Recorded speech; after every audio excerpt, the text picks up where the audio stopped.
Big night in the tropics tonight. Newly named Hurricane Earl churns toward the coast of Belize. Landfall expected in a matter of hours. On top of that, we're tracking severe weather in the northern plains, bringing the threat of large hail, damaging winds, also tornadoes. Watches are in effect right now across 3 states. Hi, everyone. Thanks for staying with us here on Weather Underground. I'm Mike Bettis. And I'm Alex Wilson. We're bringing you expert analysis on Earl. We've got hurricane specialist Michael Lowry with us right now. Hurricane Center upgrading Earl to a hurricane, and we think landfall coming later tonight. Yeah, it's only about 120, 130 miles from the coast of Belize, and it's tracking pretty much due west. It's going to go right into Belize sometime during the overnight hours, our time. Those winds at 75 miles per hour. The Hurricane Center, Mike and Alex, upgrading this to a hurricane based on what they're finding from the Hurricane Hunter airplanes that are flying in there right now. Their first pass through gave us an estimate of about 70, 75 miles per hour. This has really been teetering on hurricane strength all day long. It's just kind of wanted to go. The good thing about this, though, is it's actually grown in size. That's not a good thing. But in terms of its future strength, the fact that it's larger means that it's not going to, I don't think, rapidly strengthen before it hits land. So that's some good news. Here's the forecast, though: an 80-mile-per-hour hurricane coming into Belize, near Belize City. We think sometime again early morning hours, our time. And in addition to the winds with this, and we really don't want to overlook the water threat from this in terms of the heavy rainfall and the storm surge as well. All right, we look at the areas that could be impacted here: northern coast of Honduras, and then of course there from say Punta Ala, Mexico, back down toward the Belize Guatemalan border there. What should people know right now as this gets closer to them? I think that the worst of the weather is on its way in. If you're hunkered down in Belize City, if you're in Chetumal, if you're in parts of southeastern Mexico and the Yucatan Peninsula, the outer rain bands now starting to move through. Sustained winds there in Belize City. We are getting some gusty weather there in Roatan, but sustained winds in Belize City have generally been below tropical storm strength. Those tropical storm winds, though, are going to be coming in pretty soon. Tropical storm winds extend out over 100 miles from the center of this thing, and that's generally on the north and the northeast side. The western side, not quite as bad, so that's why they haven't seen those sustained tropical storm conditions. But conditions really going to start to deteriorate here in the next 6 hours across parts of Belize. All right, Michael, thank you so much. And on the ground right now in Belize City at the water's edge, storm tracker Josh Morgerman. All right, Josh, when you look at this storm, what it's doing, what we've got, bearing down on us, give us the lay of the land of Belize City. How well prepared are they, and what can that city expect? I think that they're fairly well prepared in terms of boarding windows and stuff. I'm impressed actually with how seriously they're taking it. The big issue here is the elevation. This city has no elevation. I couldn't believe it when I came into the city how flat it is. Most of it looks like it's a foot or two above sea level. So if the center comes ashore south of the city and the flow is onshore, even a modest surge will create massive problems for this downtown area. Yeah, and I don't know if you talked to anybody, but it was interesting to see the photo that you tweeted of your hotel. Sometimes I feel like we see people under-prepare for storms, but in this case, it looks like the folks here have gotten the message across. I don't know if you talked to anybody. Was that the government really stressing the message? Yeah, it's interesting. I'm impressed with how seriously people are taking this. As we talked about earlier, the big benchmark hurricane for this city was the 1961 Hurricane Hattie. That was a strong Category 4, which came ashore just south of the city, wiped the city out so badly that it's no longer the capital of Belize because they decided that the city was too exposed to be the capital. The other big hit was 1978 Greta. So it's been a really long time, and I'm amazed that people are just really knowing to take this seriously, and it's awesome. Josh, tell us about the construction there. Do we have well-built homes and businesses? What's it like? Is it hurricane worthy? Yeah, that's a good question. I'm not an engineer, but just looking at it, it definitely, I think that there's some very vulnerable looking buildings. Sorry about the audio. I hope you can hear me okay. Some vehicles passing by. There's a variety of buildings. Some of them look stronger than others. We'll see. It definitely doesn't look as sturdy as, like, let's say Taiwan and Japan. All right, Josh, thank you very much. May have briefly lost connection there with Josh. We'll reconnect with him, though, throughout the next couple hours. Yeah, we're going to be getting regular reports from him, but we want to switch gears, actually get to our other big weather story tonight, and that's the threat of damaging storms in the upper Midwest. All right, let's go right to our severe weather expert, Dr. Greg Forbes. Dr. Forbes, we have watches in effect this evening. What can we anticipate? Well, we could get some 3-inch diameter hail, 70-mile-per-hour gusts, even a tornado. We do have some storms that are ongoing right now in the northern parts of North Dakota, and they could fill in as part of a broken line down into the Bismarck area and even down toward Rapid City as we get down into South Dakota. Here's a look at where the storms are right now up in North Dakota. Could be some golf ball size hail with these. Right now I'm not showing any strong rotation on this, but from around the Turtle Mountain area down toward Leeds in North Dakota, including Benson and Towner counties and counties to the north of that, we do have some of those lavender hail cores in there that are at the moment the biggest threat. We go later into tonight, it'll become more of a wind threat, and we could get a tornado or two out of this. North Dakota, parts of northwest Minnesota, where the tornado watch goes until 11 o'clock. And then for areas Pierre and Huron and a little bit to the north of those cities, severe thunderstorm watch until 11 o'clock also.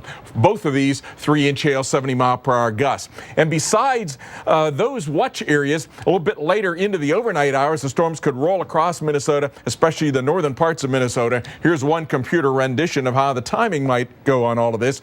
By 7 o'clock, storms may fill in central South Dakota, eastern part of North Dakota, get into the Fargo area by around 9 o'clock or so.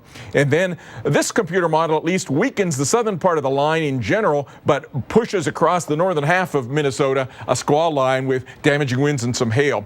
I've given a tornado condition index value of 3 for the eastern 2/3 of North Dakota. Then it's in the 2 to 3 range for the rest of the area, a little less than the North Dakota portion, and the Storm Prediction Center agrees with that with their watch placement. It is really a moist situation up in here. You don't see the dew points getting a whole lot moister than 72 in Bismarck. You see how the winds shift there to the west of that behind this frontal zone. So we do have winds aloft that are coming in more from the southwest. So in that area, especially the North Dakota region, we do have enough turning of the winds, enough what we call wind shear for a tornado. There is pretty strong for this time of year upper forcing. You can see the in the satellite picture the low spinning its way eastbound. So be on the lookout for that. Tomorrow the severe threat with this system pushes into the eastern parts of Minnesota, parts of Wisconsin, upper Michigan, and down into parts of Iowa. I'm thinking it's not a big tornado threat, some spotty damaging winds and hail, lower chance of a tornado. Some other areas are getting a lot of rain. The monsoons have definitely kicked in west of Las Vegas, west of the Grand Canyon, and down toward Baghdad and Arizona with flash flood warnings and severe thunderstorm warning in effect for part of the Little Rock, Arkansas metro area. So here and there, some severe weather outside of those northern plains. Mike, Alex? All right, thank you so much, Dr. Forbes. Coming up on Weather Underground, the latest on our top story, tracking Earl. Plus, what about after Earl? We're going to break down the threat for some potential areas to watch in the tropics and why the U.S. needs to be prepared as hurricane season is ramping up this month. Plus, more incredible images as we continue to track strong storms right now. We've got the latest when we return.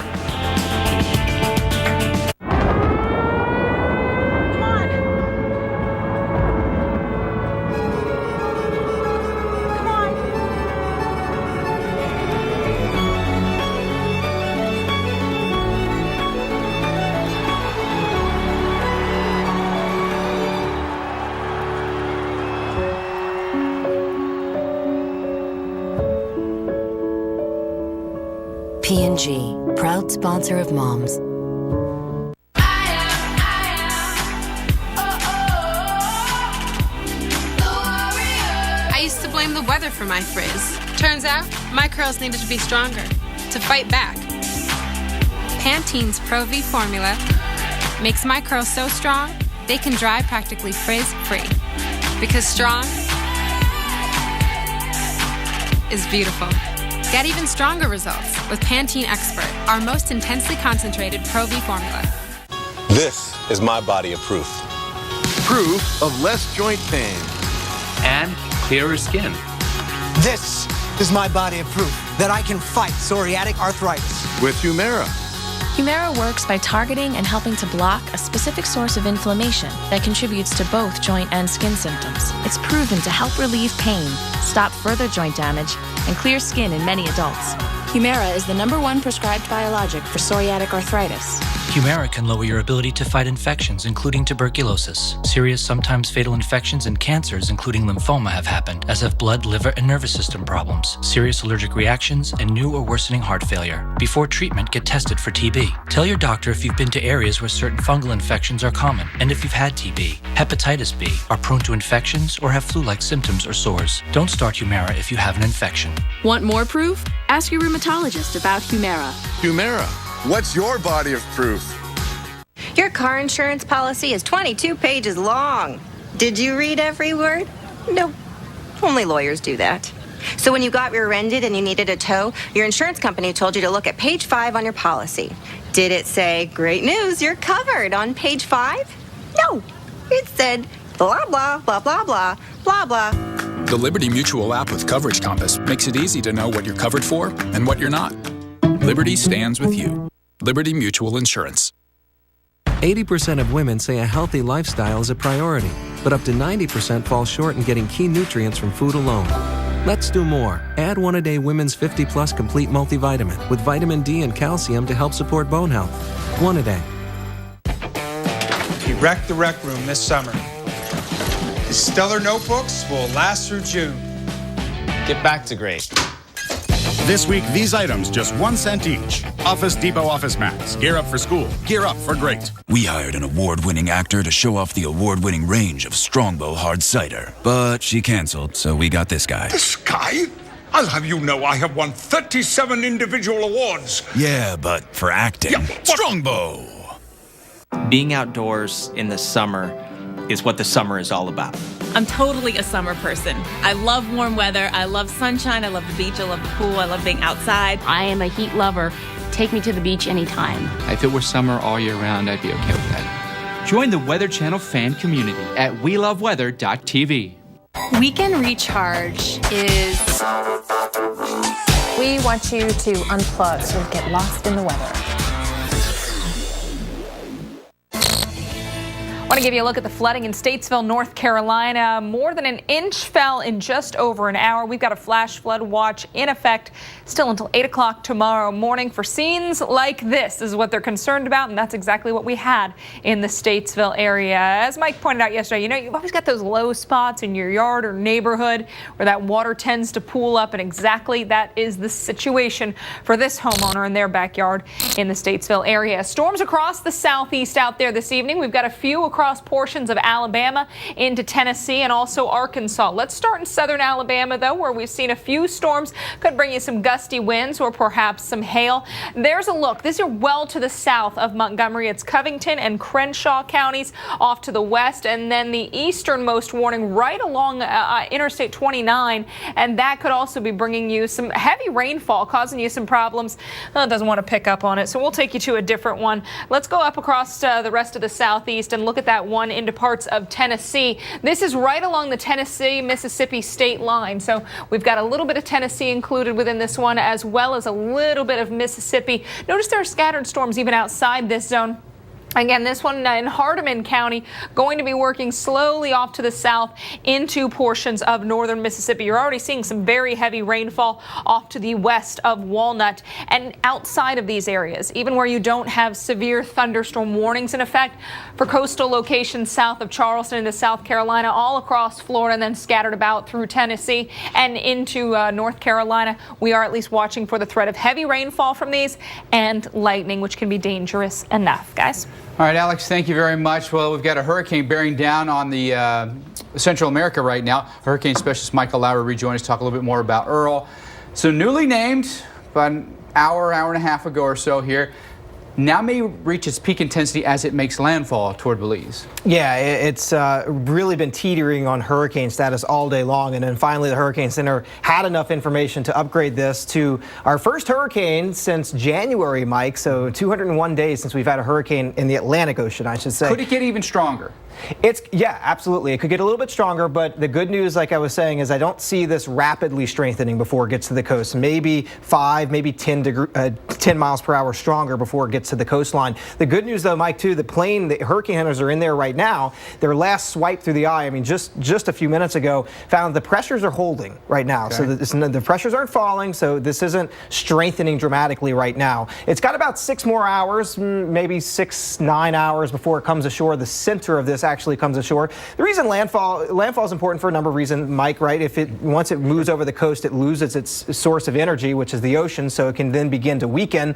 And also the impact's really beginning in earnest right now for Belize City. And then moving into parts of Mexico, if this gets back over the Gulf of Mexico, could re-strengthen a little bit, but not coming into the northern Gulf, not a threat to the United States. If this makes a landfall somewhere near Belize City, who gets the worst of it? Is it Belize City? Is it north of Belize City, south of Belize City? Well, you know, I don't want us to focus just on Belize City because Chetumal and Chetumal Bay, which is to the north of Belize in the southeastern Yucatan Peninsula, the storm surge is going to be an issue there if those winds come from the south like this representation is showing. So if this comes south, hits Belize City, actually some of the worst coastal impacts could be up farther north in parts of Chetumal. In terms of the winds and the heaviest of the rainfall, that's probably going to be nearest to where the center is. But once this moves inland and begins interacting with the terrain, the mountains there, then we're going to have some problems in inland Mexico here, up to a foot of rainfall, mudslides and landslides. So this is not done by any stretch of the imagination tonight. And this is going to continue into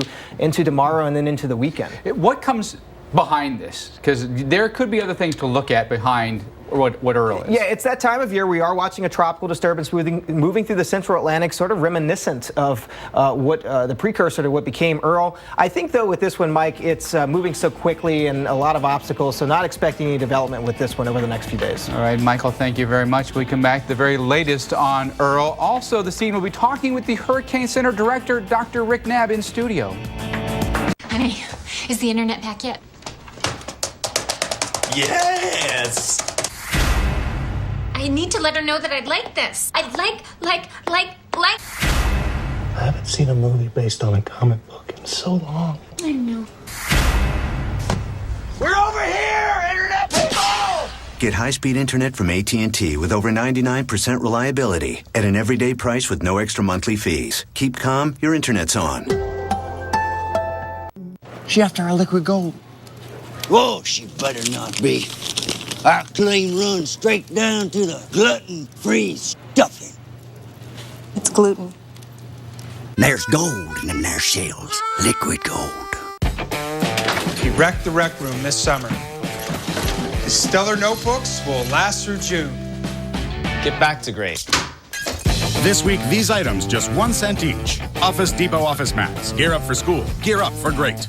I thought I married an Italian. Did the Ancestry DNA to find out I'm only 16% Italian. So I went on to Ancestry. Soon learned that one of our ancestors was Eastern European. This is my ancestor I didn't know about.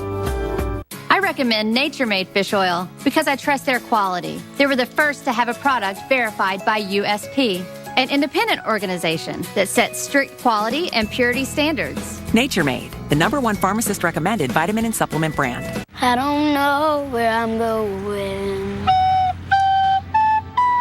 I sure know where I've been. Made up my mind. I ain't wasting no more time. Here I go again on my own. Going down the only road I've ever known. Every day you get to accept things as they are or take responsibility for changing them. The people of Flint, Michigan, it's like we don't matter. It's such a real issue that's right in front of us. Climate, environment, science, technology. Let's have a conversation. And together, we can solve these things. 23.5 degrees. Tuesday nights at 11 on The Weather. Have you or a loved one suffered an aortic dissection, aortic aneurysm, or abdominal aortic aneurysm after taking the antibiotic prescription drugs Levaquin or Avalox? Medical studies show an increased risk of these injuries: aortic dissection, aortic aneurysm, and abdominal aortic aneurysm. If you or a loved one used Levaquin or Avalox and suffered from these injuries, act now. Time is limited to file a claim. You may be entitled to substantial financial compensation. For a free consultation and free information, call Injury Help Desk. Call 1-800-55 1-800-555-5851. That's 1-800-555-5851. Olympics 2016, let me get you on my level so you never miss a moment, miss a minute, miss a medal. Why settle when you can have it all? Soccer to wrestling, track and field to basketball, fencing to cycling, diving to balance beam. All you have to say is show me and boom, it's on the screen. From the bottom of the map to the couch where you at. Show me the latest medal count, Xfinity's where it's at. Welcome to it all. Comcast NBC Universal is proud to bring you coverage of the Rio Olympic Games. It wasn't just a little fear. Don't be scared. This was a genuine phobia. We've got an all-new Top 10, Sunday night at 9 on the Weather Channel. Currently in our area, 84 degrees under mostly cloudy skies.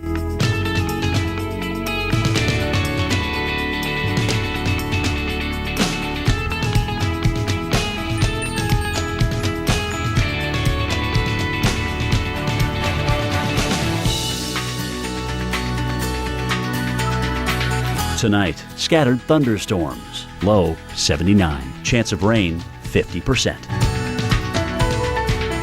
Thursday, mostly cloudy. A stray shower or thunderstorm is possible. High 89.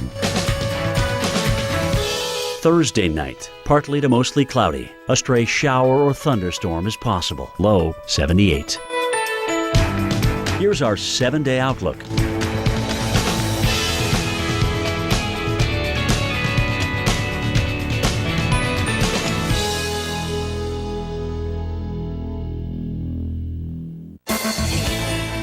Welcome back in here to Weather Underground, watching a severe weather threat for you this evening, including a tornado watch across North Dakota. This is until 11 o'clock Central Time tonight. Fargo, Bismarck, Devil's Lake, all included in that, as well as Grand Forks. And we have a couple of severe thunderstorm warnings here, racing their way actually up toward Canada. A cluster of severe thunderstorm warnings. That includes Benson and Towner counties right now. That's until 5:30 this evening. Pierce and Rolette counties right now. That goes until 6 o'clock this evening. Could be looking for some very high winds and could be looking for some large hail with these storms as well. Could be looking maybe even 2 to 3 inch diameter hail with some of these storms. Yeah, Dr. Forbes said a good bet of 3-inch hail off the top if you missed that. And that severe threat will continue over the border as well. There's a look at that storm off to the east-northeast of Rugby. Hail size estimated by our computer around 2.8 inches. So I would say 2-inch size hail likely out of this one. Cavalier and Towner counties also under a severe thunderstorm warning for that threat of hail and winds. And we've got our teams out across the northern tier tonight. You're looking live into parts of North Dakota. This is near Wolford, North Dakota. And you can see those clouds build in the dark skies overhead. So we've got a number of storm trackers out there in the field to give us views like that one. And that includes Kelly Williamson. He's in North Dakota this evening. Kelly, thanks for being with us. Tell us about exactly where you are, what you're seeing right now. Well, we're just to the east of Wolford, and right now it looks like we're seeing a kind of a wall cloud in front of us. I can't really tell if there's any rotation on it, but I can tell that the clouds are moving a lot on it right now. It's just a little bit to our west right now. We should be on it just shortly. Yeah, and tough at times to see with the trees there, but what you were looking at, we can see it almost looks like that layer cake, and at least seeing it very close to the ground as well, Kelly. Yes, just as it come out from behind the trees just now, it's really went to the ground up there now. In fact, you can see it right now. It looks just pretty close to the ground. Wow. Yeah. Of course, we've got a little bit of a hill between us.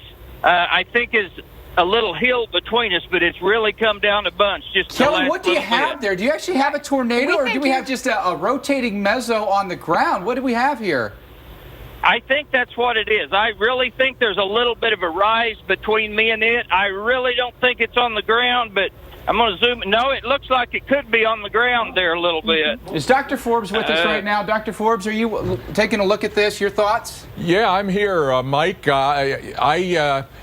When it was zoomed in like that, I thought it was primarily a wall cloud, but I can't rule out that there could be a tornado down in there under that. It really looks like we got some turning bushes into in a there. big wide tornado with the rotation working its way all the way to the ground here. Kelly, what are you seeing? You obviously have a different vantage point than us. Do you actually see a rotation at the ground?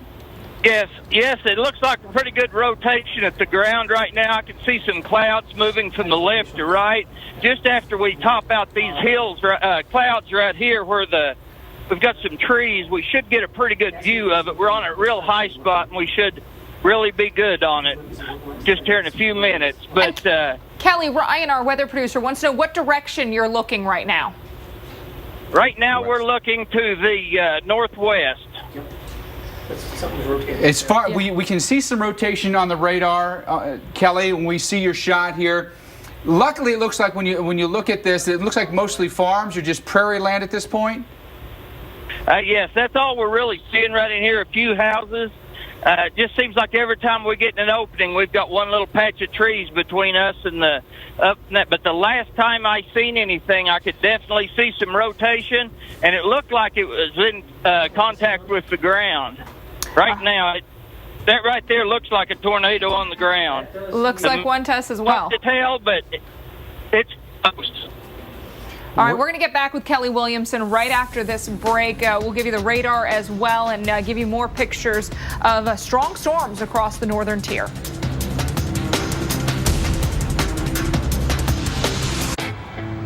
Ram trucks are built to work, to play, tow, and haul. They're built to get the job done and go the distance. Ram trucks are built to be America's longest-lasting pickups. Get 0% APR for 72 months, plus an average $6,260 in total values on the 2016 Ram 1500 Bighorn Crew Cab. People are driving Ram trucks than ever before. Guts, glory, Ram. She spent summer binge watching. Soon, she'll be binge studying. Now she writes mostly in emoji. Soon she'll type the best essays in the entire 8th grade. Today, the only Spanish words he knows are burrito and enchilada. Soon, he'll take notes in Espanol. Get back to great with the right gear. From the place with the experts, Office Depot Office Max. Gear up for school. Gear up for great. Seems we've hit a roadblock. That reminds me. Anyone have occasional constipation, diarrhea, gas, bloating? Yes. One Philips Colon Health probiotic cap each day helps defend against occasional digestive issues with 3 types of good bacteria. Live the regular life. Philips. If you have postmenopausal osteoporosis and a high risk for fracture, I can tell you Prolia is proven to help protect bones from fracture. But the real proof? My doctor said Prolia helped my bones get stronger. Are your bones getting stronger? Do not take Prolia if you have low blood calcium, are pregnant, are allergic to it, or take Extiva. Serious allergic reactions such as low blood pressure, trouble breathing, throat tightness, face, lip, or tongue swelling, rash, itching, or hives have happened in people taking Prolia. Tell your doctor about dental problems, as severe jawbone problems may happen, or new or unusual pain in your hip, groin, or thigh, as unusual thigh bone fractures have occurred. Prolia can cause serious side effects, including low blood calcium, serious infections, which could require hospitalization, skin problems, and severe bone, joint, or muscle pain. Only Prolia helps strengthen and protect bones with 2 shots a year. I have proof Prolia works for me.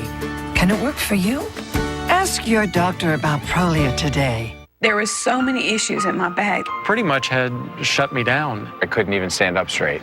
After going to Laser Spine Institute, I can't tell you how much happier I am. After years of living with chronic back pain, I finally found the answer. Call Laser Spine Institute, the leader in minimally invasive spine surgery, to learn how you can get lasting relief from chronic neck and back pain, all with a less than 1-inch incision. If you or a loved one have been diagnosed with spinal stenosis, bulging or herniated disc, sciatica, or other chronic spine conditions, call today for your no-cost MRI review. After surgery, I was so surprised that I could walk the next day and walk without pain. It was amazing. If you've been told you might need neck or back surgery, call 1-800-817-BACK now for your no-cost MRI review. Calling Laser Spine Institute was the best decision I've ever made. I can lift up my 3-year-old, run and play, and they help me get my life back. Laser Spine Institute, a less than 1-inch incision, a lifetime of standing tall. Discover Card. I'm not a customer, but I'm calling about that credit scorecard. Give it? Sure, it's free for everyone. Oh, well, that's nice. And checking your score won't hurt your credit. Oh! I'm so proud of you. Well, thank you. Get your free credit scorecard at Discover.com, even if you're not a customer. Marco, Polo! Marco, Polo! Marco Polo! Marco Polo! Marco Sì. Polo! Marco Polo! Scusa, Polo! ma io sono Marco Polo, ma... Playing Marco Polo with Marco Polo? Surprising. Ragazzini, io sono Marco Polo. Sì, sono qui. What's not surprising? How much money Amanda and Keith saved by switching to Geico. Ah, Polo? Polo? 15 minutes could save you 15% or more. Polo? Weekend Recharge is... It's a lot of fun. Weekend Recharge, great place to learn something about the weather and to have a couple of laughs. Move on. That just got weird.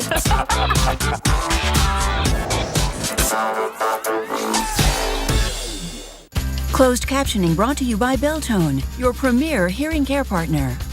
Beltone is conducting a new trial on innovative hearing technology. You will be asked to evaluate a remarkable product that's virtually invisible. Call 1-800-BELTONE. Following strong storms for you this evening, the possibility that we could have a tornado in North Dakota. Storms moving near Bisbee, North Dakota right now. We had a lowering wall cloud that's showing some signs of producing funnels. Our Kelly Williamson is there this evening. Yeah, he's been tracking this one. We've seen the wall cloud with this. At times, it's gotten awfully close, kind of retreated back up. But definitely you can see this rotating wall cloud at least. But you know, it does look at times like it's on the ground.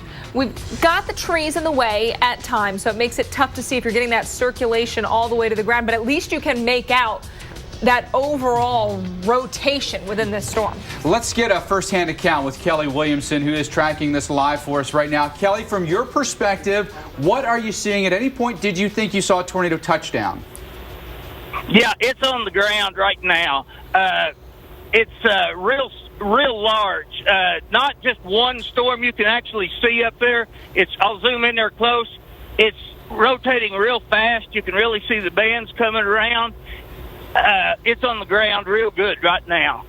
And Dr. Forbes is watching this as well. Dr. Forbes, I don't know if you were able to watch during the break. Yeah, I mean, some incredible stuff. Yeah, I was. During the break, there were a couple of what looked like small funnels that came down to the ground outside that great big wide rotation. There we go. Right there now, right in the middle now, there looks like there's a fairly substantial sized tornado that's just behind that stand of trees there.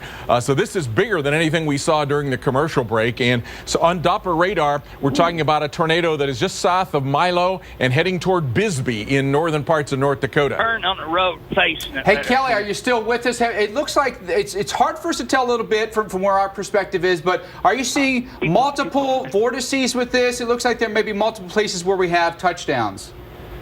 Yes, it's multiple vortices on the ground. It's pretty good size right now. It's not rotating real hard, but it's pretty big. You know, it really looks like it wants to set down big, but it's just not quite getting down real good. We are getting pretty close to it right now. Yeah. Dr. Forbes, it seemed like we had like a wall cloud almost all the way down to the ground, but we've never had a really tight circulation. I mean, you could certainly have wide, big tornadoes that aren't terribly strong, right? Yeah, there were briefly, we were getting brief tornadoes, so right in about there, I think, is where the tornado is. There it is. You can see it right there at this point. I don't always have the best resolution contrast-wise on my screen, but you can, I can visually see in my telestrator, I can visually see that there's a tornado right there now, very clearly in the middle of your screen. Right there is, without doubt, a tornado that is in progress, and that would be south of Milo and heading into the area near Bisbee. The National Weather Service has now just issued a tornado warning for this particular storm for parts of Towner County. The storm's moving northeast at about 35 miles per hour in the area near those communities that I mentioned, Milo and Bisbee. Yeah, and we're looking at this. You can also see that aquamarine hue to the sky that you mentioned with these storms and the presence of the heavy rain and the hail that would come along with this. Yeah, and there has been, with this storm, there has been some tennis ball size hail reported in Pierce County, and and certainly looks like coming right toward Bisbee right now is going to be some more of that tennis ball size hail. So the tornado often follows just about 2 or 3 miles south of where the hail track goes. So both large hail and tornadoes coming within a few miles of the Bisbee area. And now what appears to be a very large cone type tornado that is in progress with this storm. Yeah, and Dr. Forbes, Kelly mentioned that, and looking at the video, we can see that this is a fairly rural area. Could you again name some of the towns for folks who might find themselves in the path of this as they're watching? We're watching this large tornado, just to give these areas a heads up.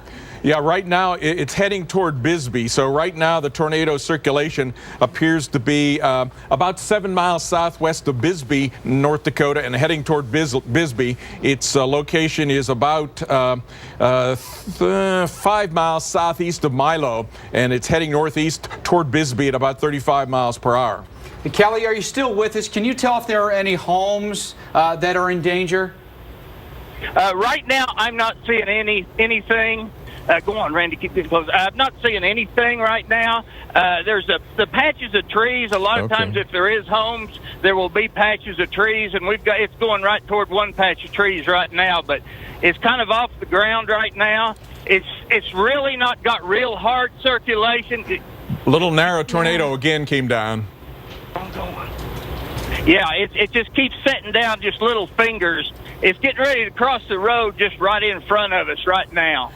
And Dr. Forbes, for the folks watching at home, this can happen with these storms. You can see the tornado drop down, come back up. So just because you're not seeing it right now doesn't mean that folks in Bisbee are in the clear by any means. Yeah, what we have is what we would call a mesocyclone, a great big, there's another one that has just formed. So as you and Mike were talking with Kelly, the storm is probably producing multiple tornadoes that are revolving around this big, what we would call a mesocyclone, the big rotating wall cloud.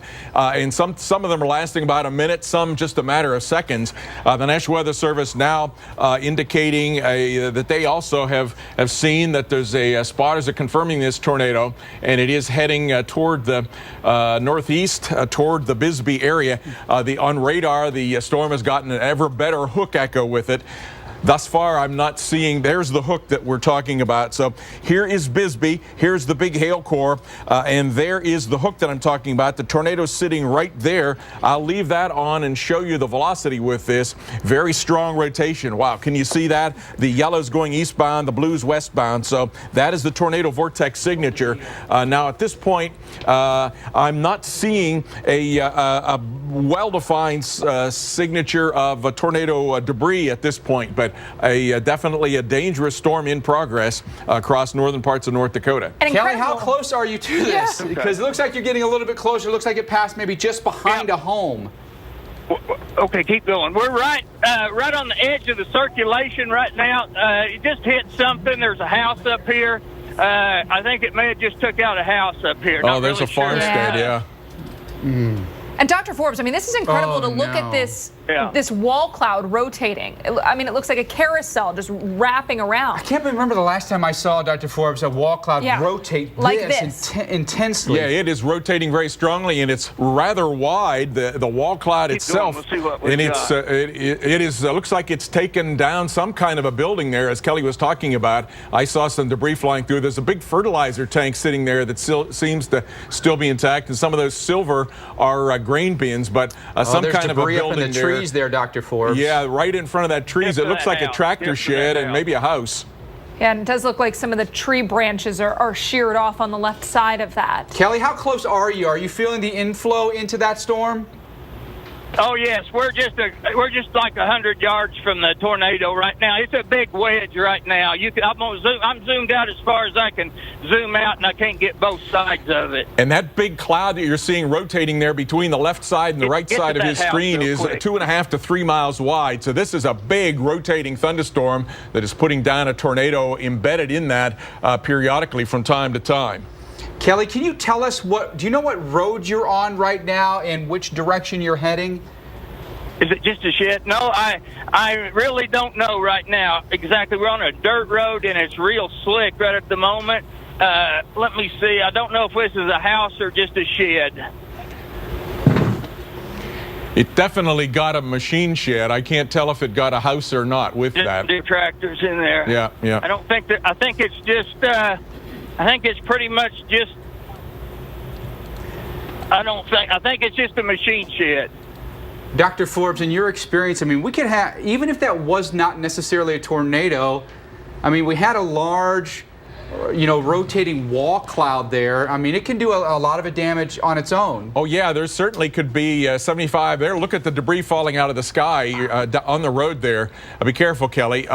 This definitely could have 75-mile-per-hour type rear flank downdraft and mesocyclone winds, but I'm sure that we've had at least some transient tornadoes with this. And as you saw there just before he panned to the right, you saw that there were a lot of trees knocked down as well. Dr. Forbes, a lot of times it seems like some of these big, massive thunderstorms will tease with a couple of funnels, a couple of tornadoes before they eventually produce one large sustained tornado. Yeah, that certainly can be the case in this case. And sometimes they'll cycle also, that you'll get one that will form and then it will change a character, and you'll get another one that will form, and that one perhaps will be the longer one. So in this case, this one seems to be maybe getting a little bit rain wrapped, and it has a lot of hail ahead of it. So besides Bisbee, you're seeing here, and I'll read off for you, near and just probably south and east of Agate, toward the Sorensen area, toward Virginia, North Dakota, toward the Lansing area.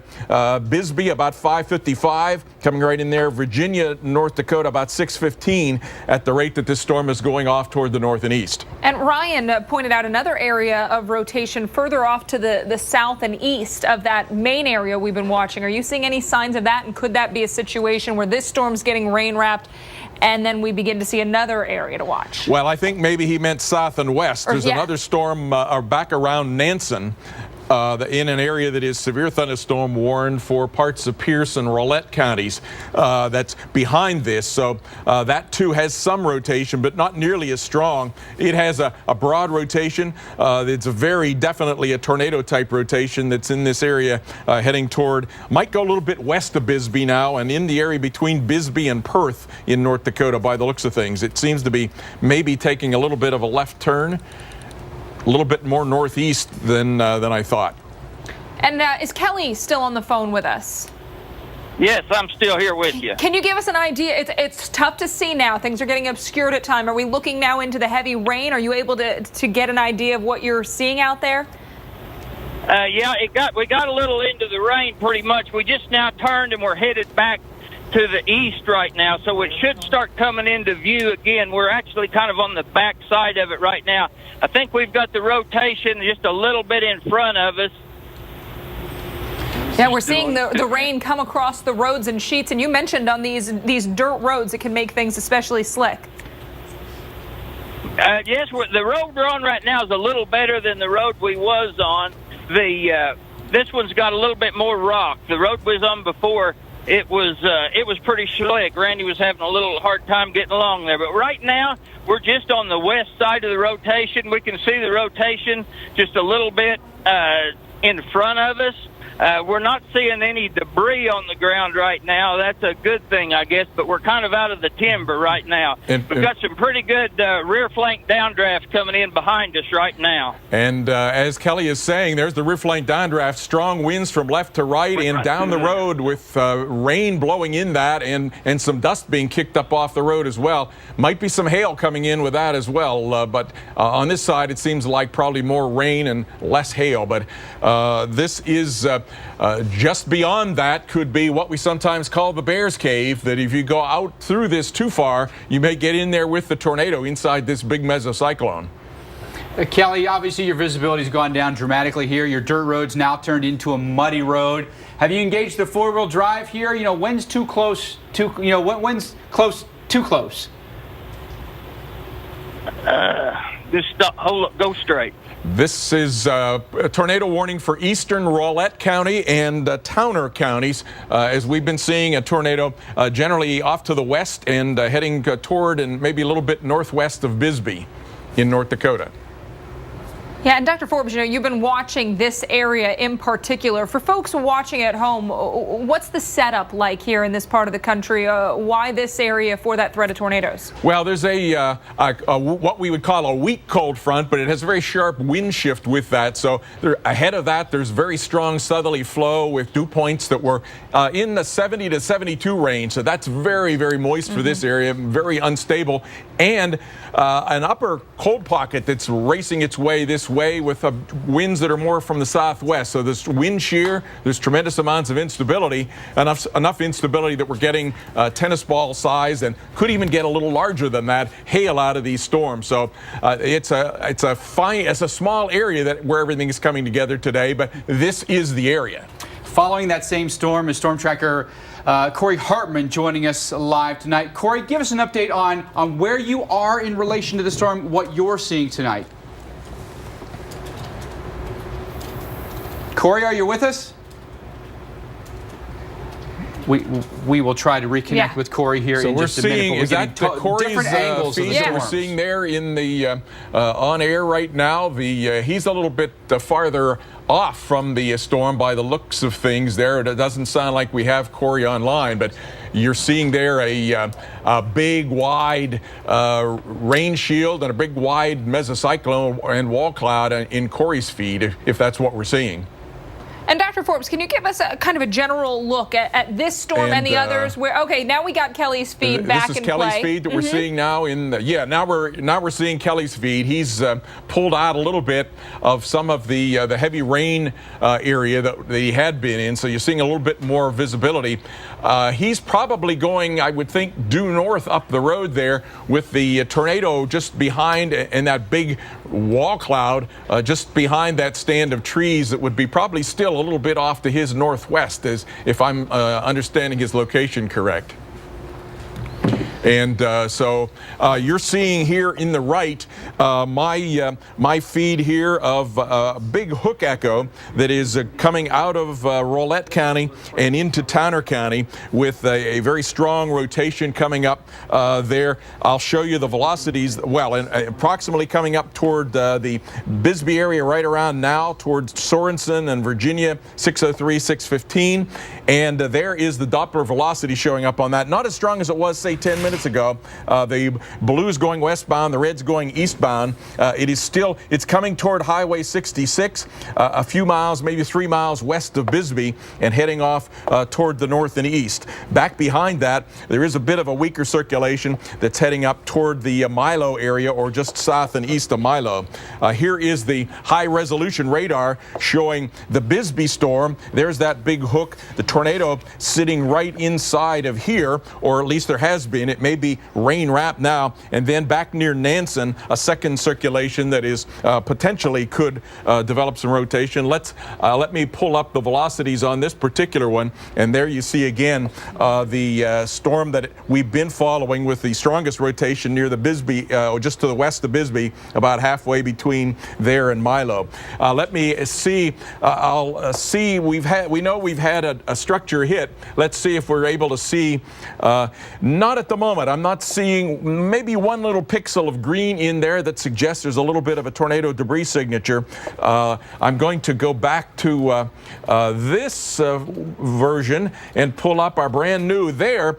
Sarah Dillingham and Mike Chesterfield worked out for us a tornado debris signature that shows up here where we've made all the rain red, and only the blue and green speckles will show up as possible tornadoes. So I'll circle that and go back to our velocities and show you that it does appear that there is some debris that's being picked up in the vicinity, or maybe just slightly south. You see the tornado vortex signature is here. The debris signature is a bit to the south. So some of that could have been by that rear flank downdraft wind that was coming in on the south side of that storm. And now you're seeing Kelly's picture there on the left that once again it's and he may have been frozen because rain is interfering with the signal, but a lot of rain now once again has wrapped around this storm.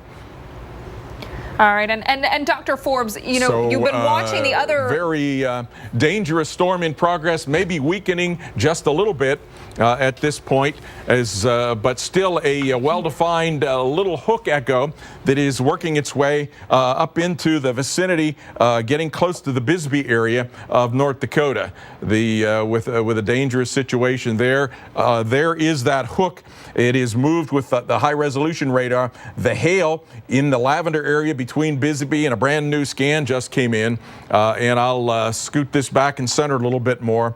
There's the hail core now north and east of Bisbee, but once the hail leaves, the tornado could come in. There's one little hook there, another little hook in there. Let's see what the Doppler velocity is saying in terms of the circulation. This is probably a situation where the gust front is pushed out into here, and so this Bisbee area may be trying to get a new tornado form. This one farther to the west is where the old tornado likely has been and may have weakened, or if not totally dissipated. So what you're seeing though is the Lavender outline here in the high definition radar indicating that the National Weather Service confirming a tornado now over the Agate area, moving northeast at about 35 miles per hour. So Towner County in northern parts of North Dakota. Oh, wow, look at that now. Tornado has definitely revealed itself again, going right across the road there. A big cylinder or perhaps even a wedge type tornado that is churning up over, fortunately at this particular location, pretty much a rural countryside. So dangerous tornado producing storm is in progress very close to the Bisbee and Agate location of Towner County. There you can see now as some of that rain has disappeared, you're able to see all the way down to the ground and seeing just some dust circulation there that is revealing the tornado that is all the way down to the ground right in the middle of your screen. Kelly Williamson joining us now on the phone. This is the camera that you're looking at right here. Kelly, can you give us an update on exactly your location, what you're seeing, anyone in danger? Just about us. We actually met a tornado head on. It actually was moving to the west, and it actually is still on the ground right now. It's moving to the south out of this storm right here. Now, as you've been following this, we haven't been able to see your shot at all the times. As this has it moved through any other populated areas? Have you seen any other folks besides storm trackers out there on the roads? Just a second. Hang on just 1 second. We got tornado right on us. Let's get down that road, Randy, get an exit right there. Yeah, go out of it. Yeah, go. Yeah, we've got a tornado it's actually doing some real weird stuff right now. It's actually kind of moving backwards. It's rotating kind of counterclockwise around the storm. Never seen anything quite like that before. Kelly, are you in a safe place?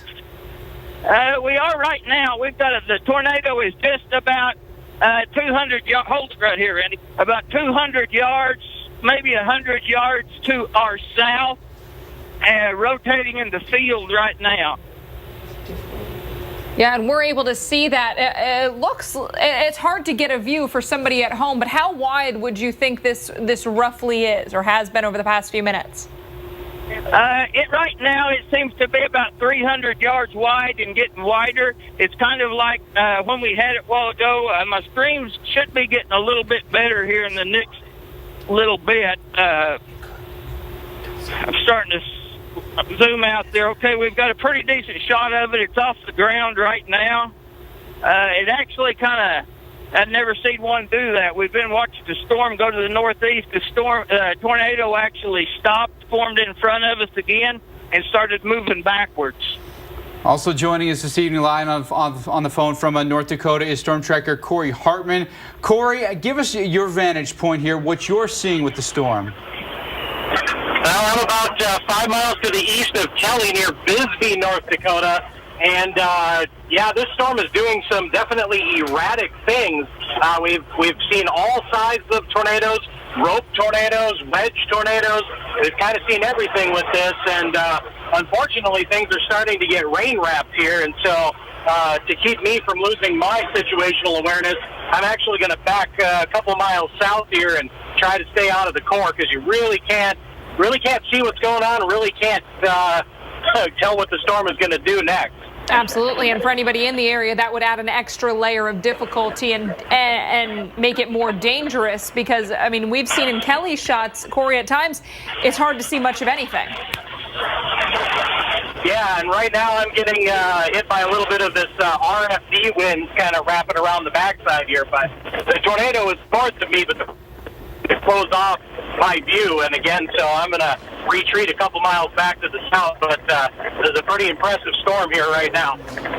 And Corey and Kelly, I'm sure you're both watching radar, but as you say, there has been a gust front that wrapped around, and that pushed the original tornado circulation a bit of a left turn, but there's a bit of a gust front with some circulation south and west of Bisbee, all the way from about 2 miles southwest to about 5 miles southwest. So you probably need to keep an eye down to your southwest in case another circulation comes back your way from that location. It's sort of a second generation gust front. Right now, Greg. Yeah, there you're seeing a narrow tornado once again form very clearly in the middle of the picture right there.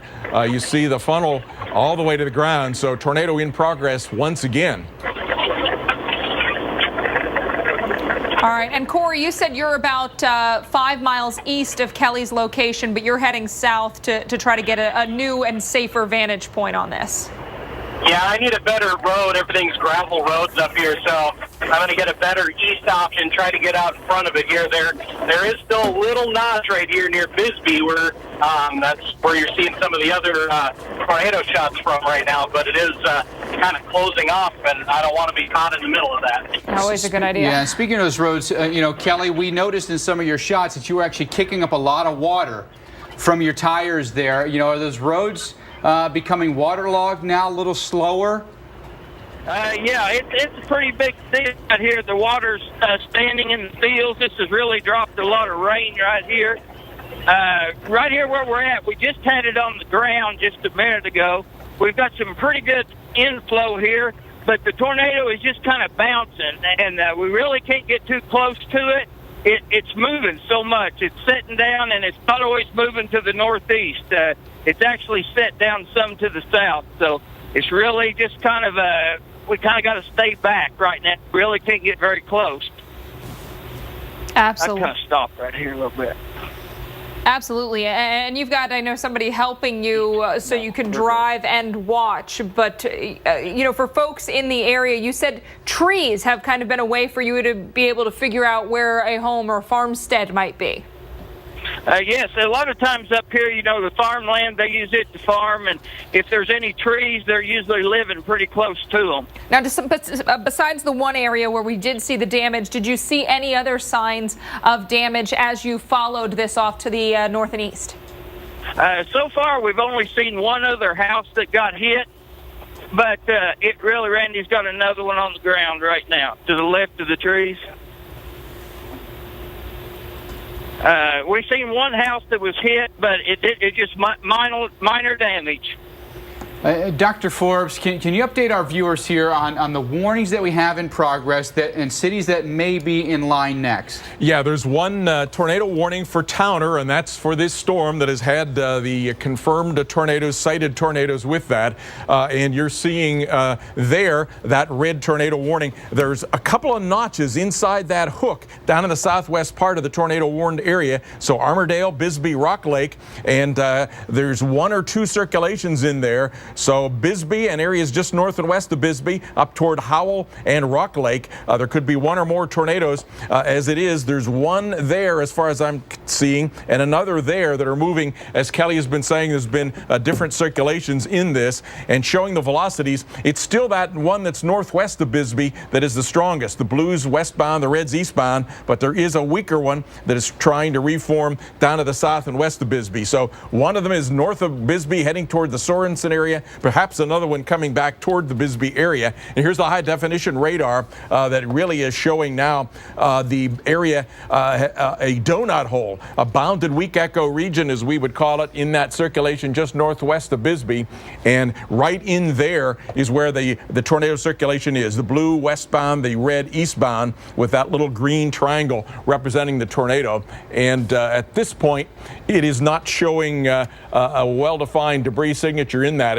As Kelly has said, it's mostly going over rural fields, but occasionally is hitting a structure. So occasionally we are getting a debris signature in this, but no doubt a tornado, or sometimes one or more erratic behaving tornadoes across this 2 or 3 mile wide path here of the mesocyclone, heading from mainly near and northwest of Bisbee up toward the Rock Lake area, Mike. All right, Dr. Forbes, thank you very much. And we have 2 storm trackers out there that are following this right now, Kelly Williamson and Corey Hartman. Kelly, you've had a very unique vantage point of this. At one point, we had that wall cloud spinning basically on the ground, and it hit, it looked like, you know, maybe some outbuildings or a machine building. What kind of debris did you end up seeing? What kind of damage have you witnessed? Right now, we've seen the one shed that was hit real bad. We've seen some tree damage and one house with minor damage. But right now, where we're at, all we're really seeing is some tree damage. We're not really seeing any homes out in this area right now. Most of what we are seeing right now is, you know, farm sheds and that. It looks like the storm is past Bixby. It looked like the rotation actually went right over the town, so they kind of escaped a real close call here. And what about hail? Have you seen any hail as you've been traveling out and about? You know, some of our estimates, 2 to 3 inch hail. Have you seen any of that? No, we haven't had any hail. Everything we've had just pretty much high winds, and that's pretty much the extent of it, heavy rain and high winds. Kelly, as far as, you know, your ability to navigate here, do you have a good road network where you can maneuver in a place where you can stay at least in eye shot here of the storm and stay within, you know, a good viewing vantage point of that hook echo?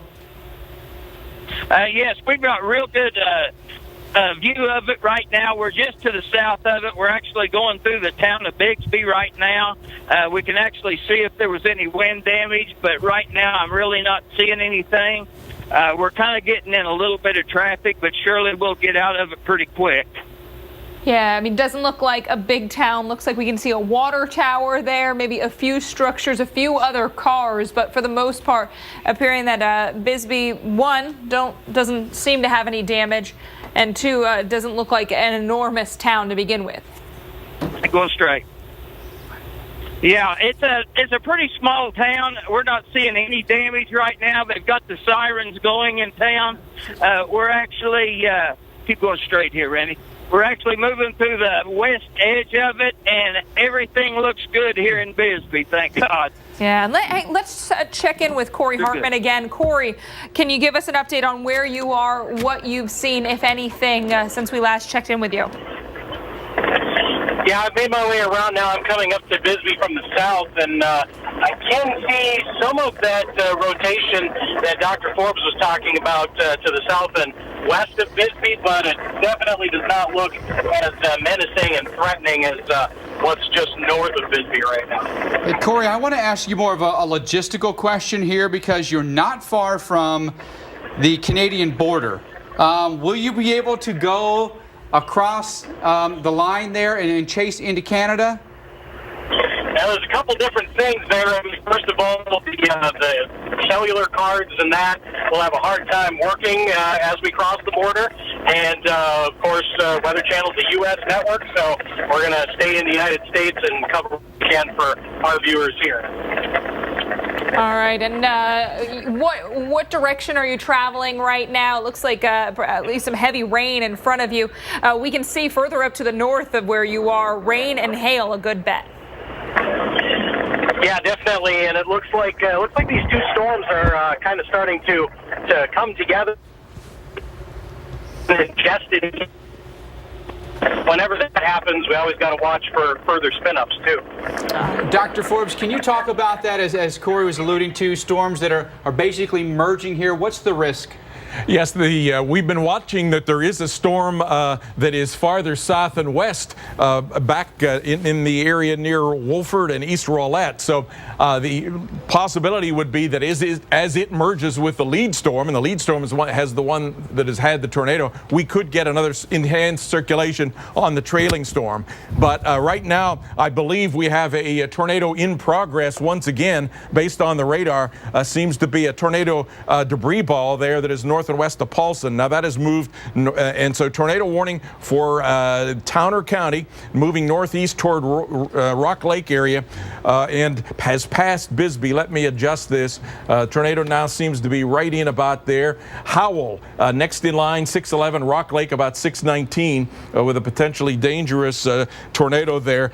Here in the velocities, see how that is intensified again. North of Bisbee, the reds eastbound, very intense. Blues and even a black that's going westbound. So Sorensen could also be in the path. That circulation that was farther to the south and west has weakened. Here's the high definition radar, and it is showing, look how this hook echo just spirals around, and then another band comes in. So the definite tornado now appears to be in this circulation right here. I'll go to the high definition velocities, and there's that tornado vortex signature I was talking about. Let me see if we have a debris signature showing up there. Not real well defined at this point, but a dangerous, likely to be a tornado, maybe wrapped in rain. You see how much red is in this little arm ahead of it. New scan just came in, red all around it. Tornado likely in there just about 2 or 3 miles north of Bisbee. So be on the lookout between areas between Bisbee and Rock Lake, folks. And I was going to ask you, Dr. Forbes, given the radar picture, you know, we don't, it's not a setup where we've got that hook. Is it going to be tough for storm trackers to get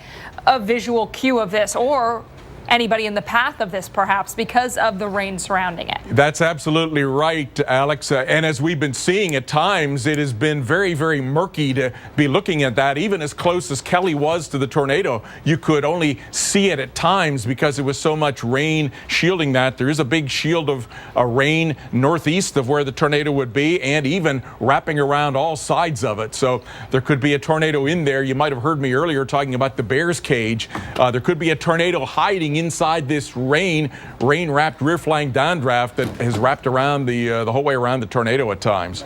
Dr. Forbes, if you have this shot in your screen there, hopefully you do, can you give our viewers a bit of a diagram of what we're seeing here? Are we looking at shelf cloud here, forward flank? Can you explain to our viewers what we're looking at? It is very hard for me to telestrate on this, and I'll have to get the control room to put this in a larger monitor close to me. But up in here, we're getting part of the big wall cloud that is wrapping around.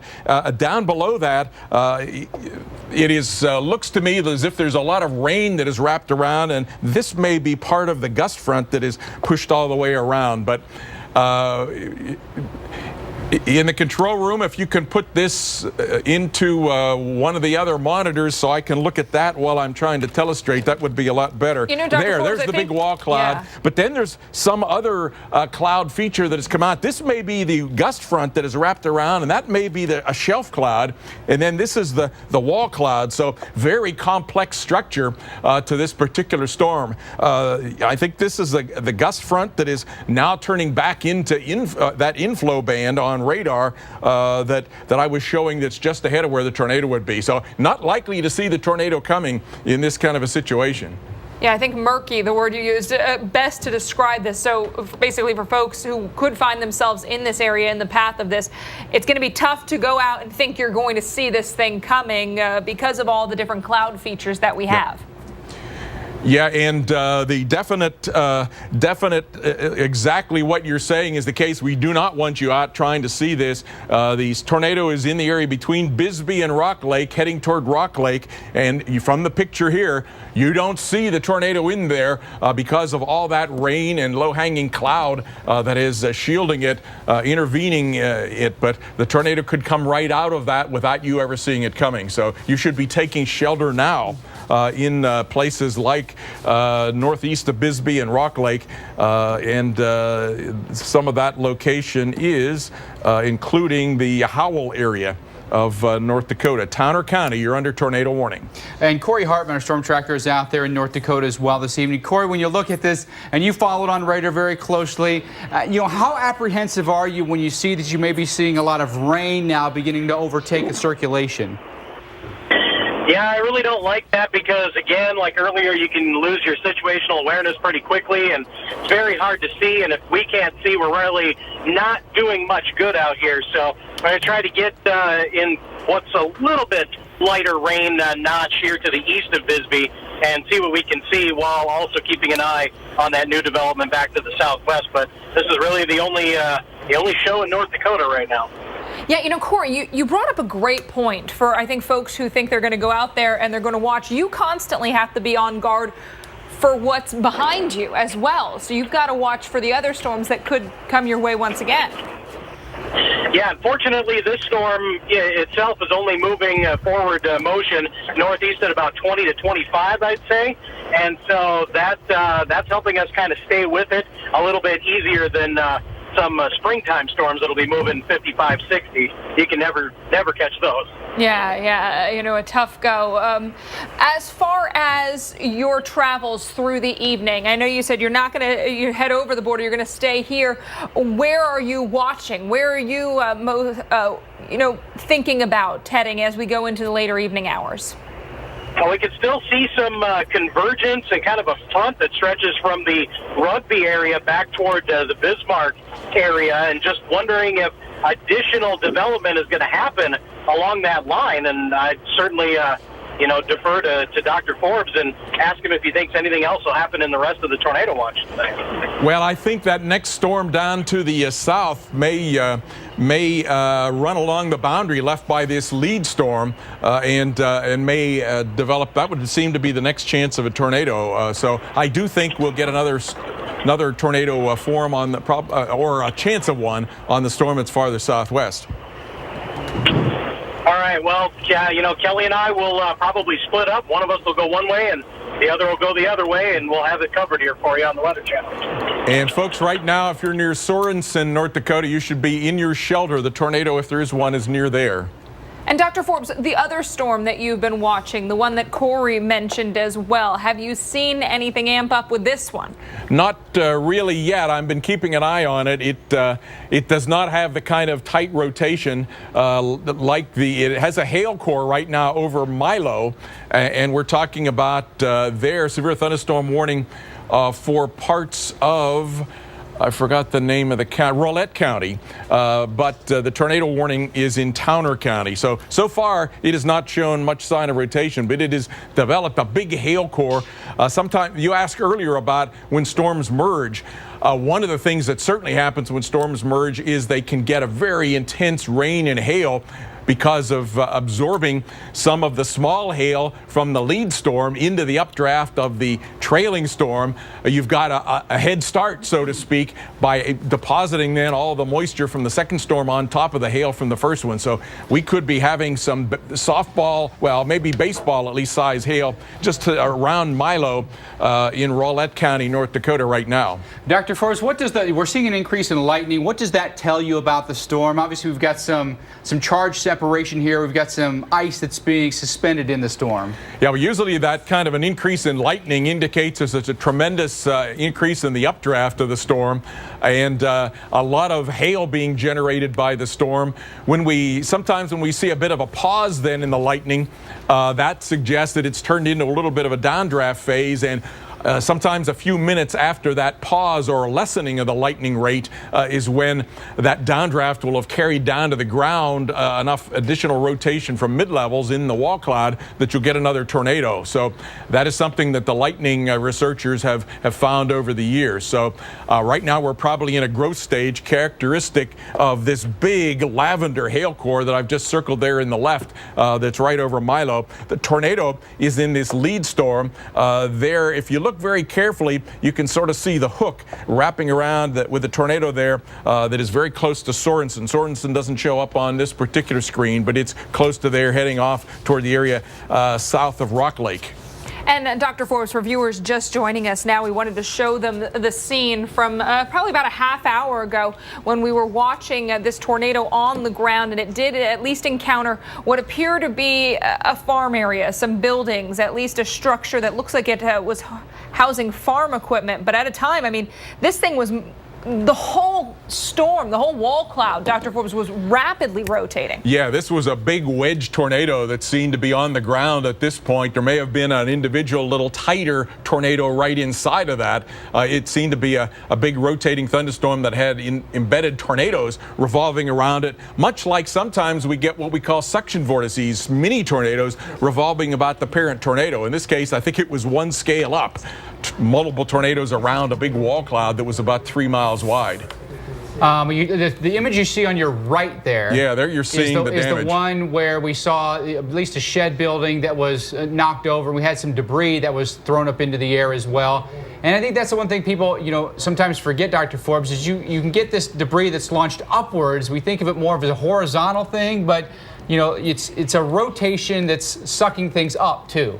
Yeah, indeed, that's exactly the case. And what goes up ultimately will come down. And sometimes that can, in the biggest of objects, that can come down a mile or so ahead of the tornado. For lighter objects like newspapers or letter envelopes, sometimes those can come down in the strongest of tornado cases 100 miles away as they got caught up into the mid-level jet stream winds. So you can get pieces of sheet metal, 2x4s dropping out of the sky a half mile to a mile ahead of the tornado in some cases, and it wouldn't surprise me if that happened here. You see some of the sheet metal.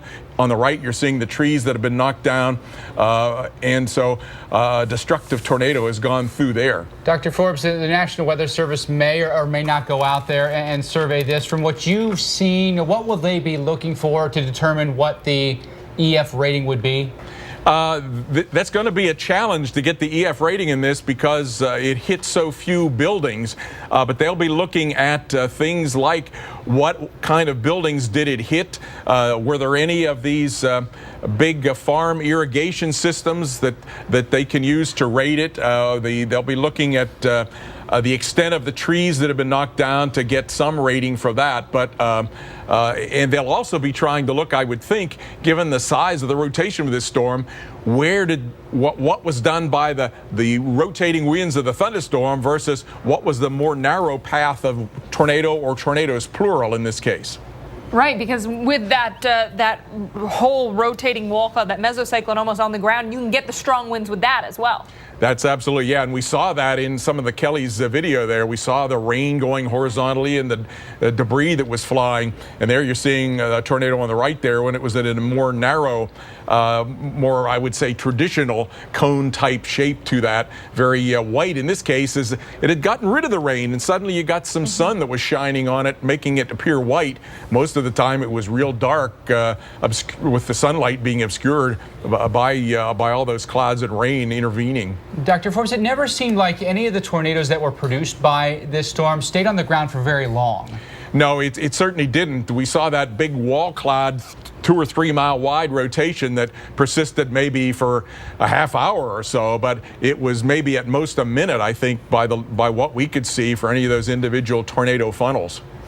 All right, so recapping for you folks, you've been watching our coverage here on Weather Underground of severe weather across North Dakota. This is up toward the Canadian border here. We've had tornado touchdowns. Our storm trackers have been on it for you. Dr. Forbes even confirming on the radar there has been some debris that's been launched into the air. We have seen some buildings that have been struck, and our tornado warning, I believe now, has just expired.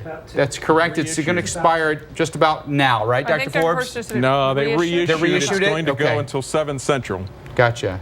Thank you very much. Well, we've got some lightning here near Bisbee as we look live from Kelly Williamson. You can see the dark skies that Dr. Forbes has mentioned, what we've seen most of the time. We're going to give you an update on where the storms are now, the areas at risk, and of course live pictures from our storm trackers out in the field when Weather Underground continues.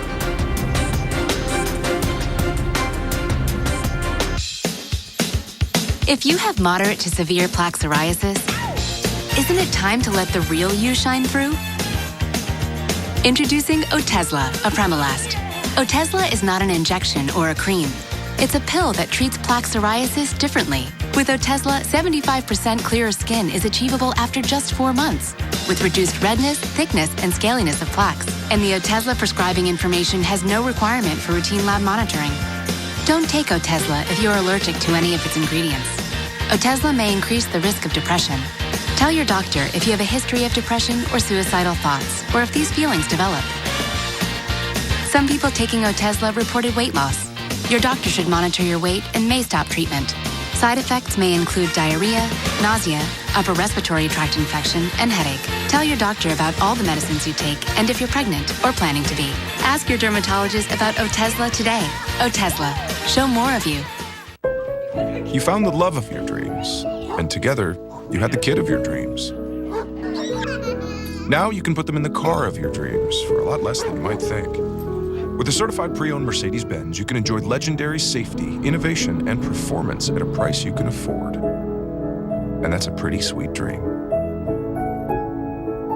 Visit the certified pre-owned sales event now through August 31st, only at your authorized dealer. Mercedes-Benz, the best or nothing. Every day you get to accept things as they are or take responsibility for changing them. The people of Flint, Michigan, it's like we don't matter. It's such a real issue that's right in front of us. Climate, environment, science, technology. Let's have a conversation. And together, we can solve these things. 23.5 degrees, Tuesday nights at 11 on the web. Olympics 2016, let me get you on my level so you never miss a moment, miss a minute, miss a medal. Why settle when you can have it all? Soccer to wrestling, track and field to basketball, fencing to cycling, diving to balance beam. All you have to say is show me and boom, it's on the screen. From the bottom of the map to the couch where you at. Show me the latest medal count, Xfinity's where it's at. Welcome to it all. Comcast NBC Universal is proud to bring you coverage of the Rio Olympic Games. Seaside Palm Beach is South Florida's premier destination for those seeking the finest individualized treatment for issues related to addiction and substance abuse. Our world-class amenities include a personal chef as well as a director of recreation who will revitalize your spirit through a range of off-site activities. At Seaside Palm Beach, we want you connected to the people in your life who matter most, which is why we allow access to cell phones and computers. We understand you have a life, and we're going to help you live that life better than when you arrived. Good. Weekend Recharge is... We want you to unplug so you get lost in the weather.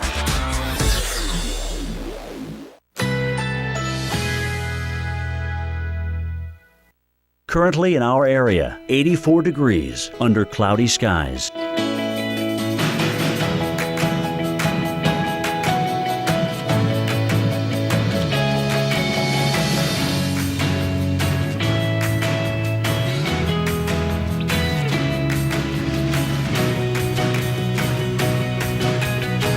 Tonight, scattered thunderstorms. Low 78. Chance of rain 50%. Thursday, mostly cloudy. A stray shower or thunderstorm is possible. High 89. Thursday night, partly cloudy. A stray shower or thunderstorm is possible. Low 78. Here's our 7-day outlook.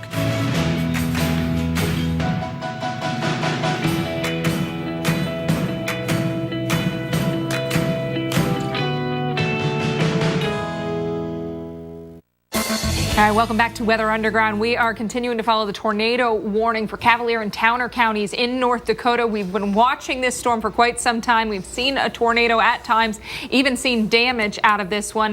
Bisbee, Crocus, also Rock Lake under this tornado warning. This extends until 7 o'clock, where we've got our chasers out there, our storm trackers, Corey Hartman and Kelly Williamson. They are giving us the live pictures you're looking at right now near Bisbee and near Wolford, North Dakota. And we'll be checking back in with them in just a second. But we have to switch to our other top story, and that is the tropics. That's right. And actually joining us now live in studios, the director of the National Hurricane Center, Dr. Rick Knabb. So we've got potentially landfalling hurricane now, just hours away from striking Belize. Your thoughts? I'm concerned.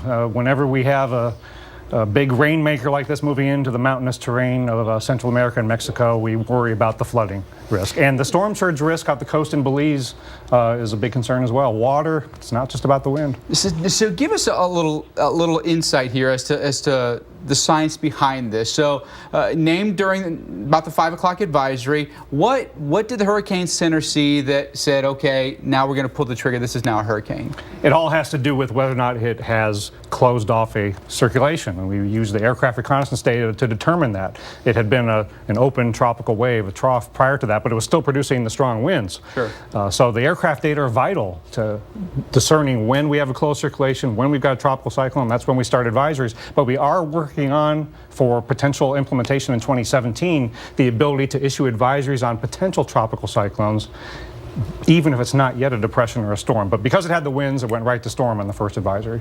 Right, and you mentioned Belize surge will be an issue, wind, but especially the rainfall. You think one of the big threats. Josh Morgerman's there. He was been talking about how incredibly flat it seems like the landscape is there.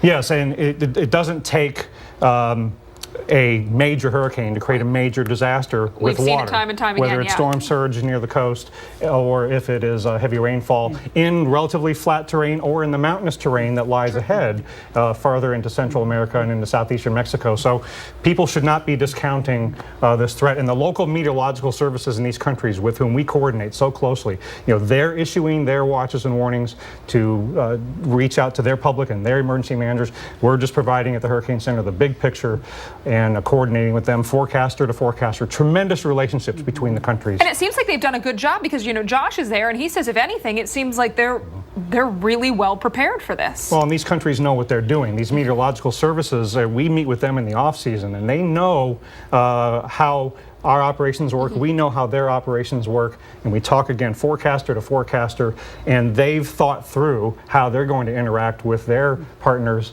and their public, and they're getting the word out in their countries. So it's a and machine. and they put out their own warnings, but we're just glad to provide the guidance and the aircraft data and the forecasts.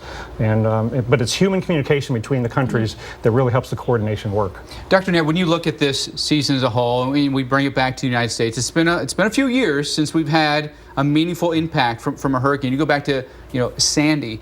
Does it worry you that we've gone so many years and haven't had that front of mind, the preparedness that people may not necessarily have? We have tens of thousands of new residents in hurricane-prone areas in this country, not just at the coast, but in inland areas as well.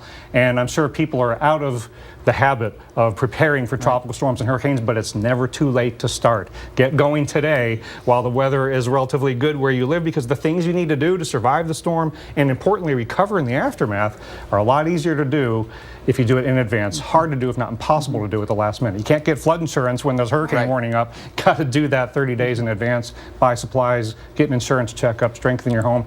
That's the thing I'm going to be doing this weekend to make sure I'm ready for the peak of the season. It's always good to see you, sir. Good to see you, Mike.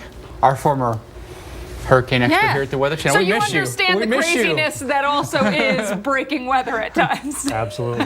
We had to bump Dr. Nav a little bit late because of the tornado warnings that we've got active right now across parts of North Dakota. Let's take you back to the northern tier. It's Cavalier and Towner counties. We're going to have some more analysis with Dr. Greg Forbes as well as our storm trackers coming up.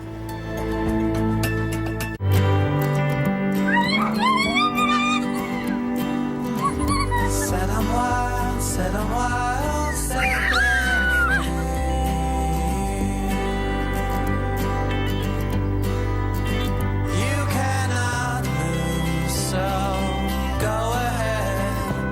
him free.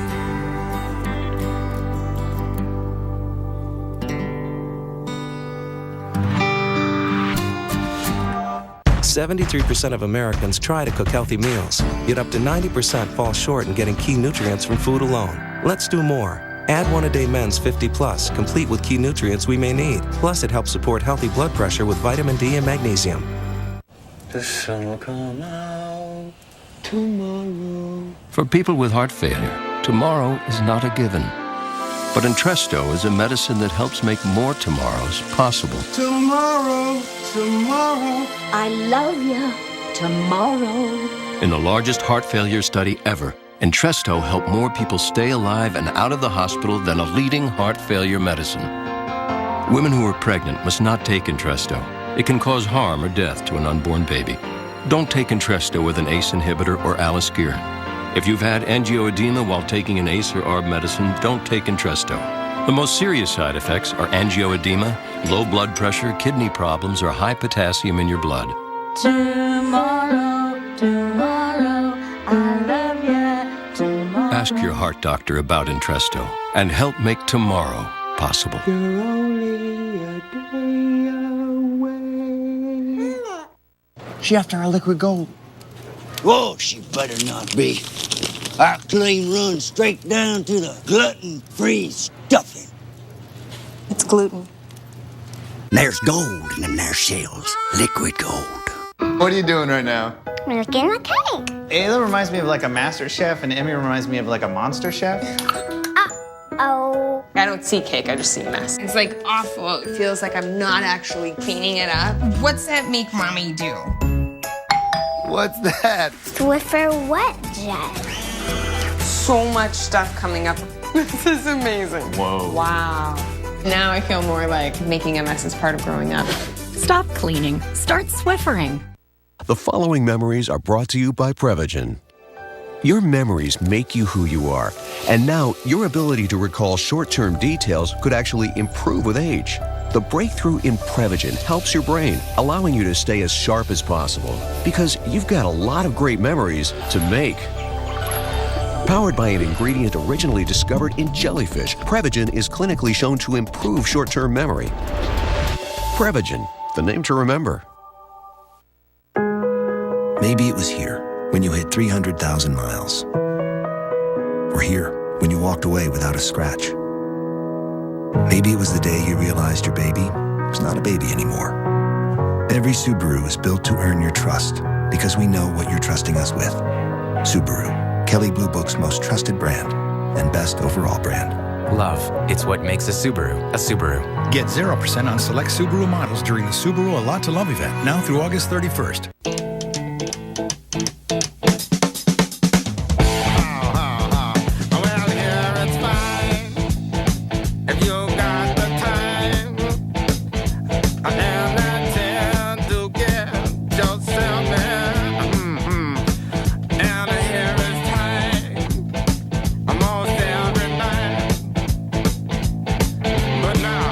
Geico Motorcycle. Great rates for great rides.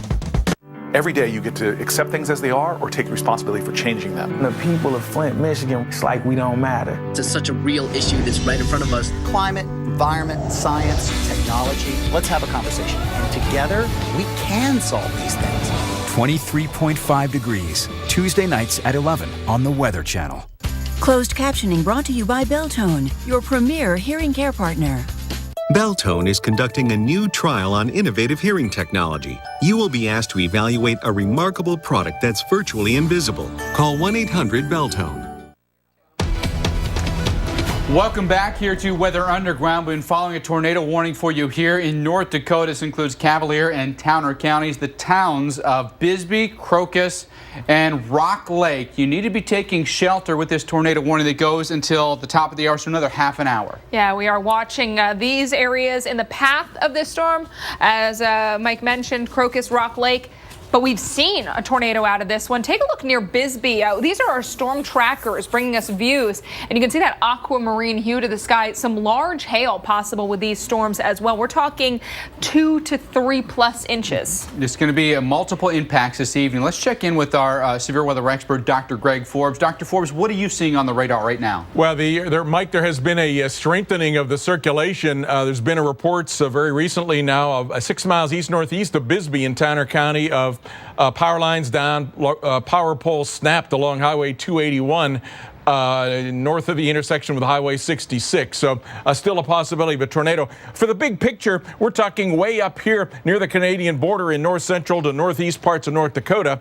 And there are really 2 storms back to back. The lead storm is the one that's had the tornado. The trailing storm has the purple in here with the big hail. So tornado warning for Cavalier and Towner counties. When you look right there, you can almost see a donut. There's a great big, what we would call a bounded weak echo Mexico region, with the tornado very close now to Crocus, heading up toward the Teddy and the Clyde areas. In the white box there, you see that Clyde, for example, would be around 7 o'clock as this storm moving east-northeast at about 25 miles per hour. The big hail is in the area south and east of East Rolette and north of Zion. And at times, the rotation has been tough enough to see that it's got a little pixelated like this. But you see the blues westbound, the reds eastbound, very close with the tornado vortex signature near the Crocus area. There, that is that big backwards, a big donut that I was talking about. There's a little bit of an outflow boundary has come way down behind the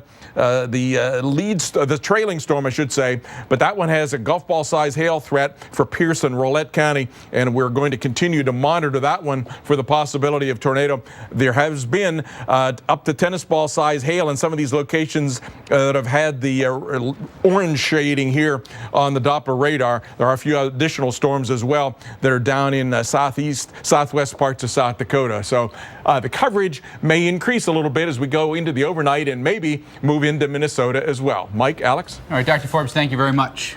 All right, we want to bring in hurricane specialist Michael Lowry because we want to get back to the other top story of the hour, which is Hurricane Earl approaching Belize. You know, we just talked to Dr. Knabb. This is an area that is, they're hurricane savvy, but still, when we're talking about probably one of the first major impactors of the season, it gets everybody thinking. It does. I mean, we haven't had a hurricane in the Atlantic in quite a while. It's been 201 days. As you have to go back to January to get a hurricane in the Atlantic Ocean. I think my mic is on. Oh, the mic's still on. Okay, we have 75-mile-per-hour winds, and this one, as Alex was saying, is making a beeline for the coast of Belize, moving west at 14. It's only about 100 miles or so from the coast of Belize. So if you do the math, 14 miles per hour, you're talking about anywhere from probably 6 to 8 hours of this one coming in and actually making physical landfall. But really, the conditions there deteriorating along the coast of Belize into southeastern Mexico. As Dr. Knabb was saying, we focus a lot on the winds and what are the winds doing? What are the winds doing? I mean, with this one, Alex and Mike, it's all about the water. It's not just the water at the coast in terms of the coastal flooding and the potential for storm surge and wave run up and wave setup, but also the rainfall that's going to ring out over parts of Belize and into interior Mexico. I mean, anytime you have a tropical system bringing all of that warm, moist air into mountains and that air flowing up mountains, it has a tendency to enhance the rainfall. That's what we're going to see here even into the weekend. Hurricane hunters have been flying through this throughout the day. What have they seen that has led to, you know, the upgrade to a hurricane, and what we may see up to landfall? One of the more unique things that we have on the hurricane side is that we will send planes into hurricanes to see what's happening on the inside of them. That's because we don't have observations over the ocean like we do here over land. Well, just in the past 2 years, these planes have an onboard radar, and when they fly through these hurricanes, they send us back pictures of what the storm looks like from the radar on the airplane. This is amazing. This is an amazing view. Absolutely incredible. And so this is the last pass that the NOAA plane made through. This is probably about an hour ago. And what it's showing me, Mike, what's interesting about this is earlier the eye wall, the ring of storms right around the eye, was actually open on the south side. But you can see that now that eye wall is wrapping all the way around the center of this storm. So there hasn't been So is this peak intensity so far? It is. There hasn't been an appreciable change in the strength of this. In fact, the pressures are kind of holding steady. But the organization is a little more now than it was, say, 2 hours ago. So this does have the opportunity to strengthen a little bit more, not seeing some sort of rapid growth or rapid development with this one. But an Air Force plane is headed in there right now. These planes run on like 12-hour cycles. So one will leave and then another one's coming in for their relief, and that's what we have with the Air Force that are making their way down there right now. So we'll know a little more, which also I should note about what the hurricane hunters found, Mike and Alex, is that this is a much bigger storm than this was only 24 hours ago. The radius of maximum winds out about 20 to 25 miles versus about 15 miles yesterday. And so anytime you increase the breadth of the storm, that means the coastal impacts are going to be higher. In addition to, obviously, the winds are stronger today than they were yesterday. Right, even though we talk about landfall, they're already feeling some of the impacts. And I do worry about parts of southeastern Mexico into Chetumal, because Chetumal Bay is more susceptible to storm surge flooding. The fetch, once we get a southerly wind up in there, that's going to be an issue for them as well. So everybody really in the path of this one's going to be impacted in the next 12 hours. All right, Michael, thank you. Well, let's get you right to the ground then and check in with Josh Morgan, international storm tracker. He's in Belize City right now. So we know we're just hours away from a potential landfall here, Josh. Give us, the scenario that could play out here. What do you anticipate there in Belize City? Well, just looking at the radar frame by frame, it's looking like the eye of this thing, as you guys pointed out, it's a little bigger than it was yesterday. That eye might pass right over this city, which would be a very unusual occurrence. In fact, I'm not aware of any occurrences in the last 50 years of an eye passing right over the city, so that's going to be kind of interesting. It looks like it's inching right toward us. And can you give us a sense of what's been going on around the town? Earlier we heard about, some of the last buses coming through. Does it seem like it's pretty quiet downtown now and everybody's gone to their safe spot? Yeah, it does, and there is a sense of calm and order. And I was actually the head of tourism here tweeted to me and said that actually all the tourists are accounted for in safe places. So despite the issues with lodging everybody, it looks like everyone's kind of in a good place now, which is very good to hear. Josh, we talk about a lot of impacts with the hurricane, whether it be storm surge or rainfall or wind. We look at the trees behind you; they don't even look like they're barely blowing. We know that you have a lot of instrumentation that you take with you. What kind of winds would you anticipate to measure with a storm like this? Well, one thing I noticed about this one is we're really getting the classic outer rain band thing. We have periods like this. You can see it's almost calm, and then we have these squalls with very heavy rain and strong winds. And if you look at the radar, you can see it, because this hurricane has a very banded presentation on the radar. There's many distinct bands, and we're experiencing that on the ground exactly. I would say when we get into the core of this thing, I think that the downtown area of the city is definitely going to get hammered by gusts well over hurricane force, and I think they're going to be damaging. If you look at these trees behind me, these are very thick, green, lush trees, and they're going to have some, they're going to catch the wind like tents, and they're going to have issues. Josh, you tweeted that you're about 2 blocks from the coast where you're sort of setting up shop. Are people moving inland to try to get away from the coast, or are people just sort of hunkering down where they are? I sense more hunkering down, and people are they're very calm about it. They're preparing, but generally I definitely sense a hunkering down kind of thing. One thing that the locals have pointed out to me is that the water out just like 2 blocks from here, the water seems to be receding. It's pulling out into the Caribbean, and it's revealing fish and stuff. And that actually happens sometimes before a big surge, or it actually happens before tsunamis too, that the water recedes before it comes in. So the locals here take that as an ominous sign. It's called a set down, storm surge set down. Yeah, that happens right before the storms comes in. Yeah, very interesting. Josh Morgan, thank you so much. We'll be checking back in with Josh this evening. We're anticipating landfall in Belize somewhere middle of the night. 3, 4 o'clock in the morning, maybe? Overnight hours our time, yeah. Anywhere from midnight to 3, 4 a.m. is probably fair game. All right. Michael, thank you. Yeah, let's take you back to North Dakota, where we do have that ongoing tornado warning in effect. We've been watching this one, Cavalier and Towner counties there in North Dakota. This is well up into the northern tier, and of course you can see views from our storm trackers, Kelly Williamson and Corey Hartman. They are on the ground across North Dakota, giving us a view of these storms. In addition to the threat of tornado, large hail and strong winds possibility. We'll check in with severe weather expert Dr. Greg Forbes after the break.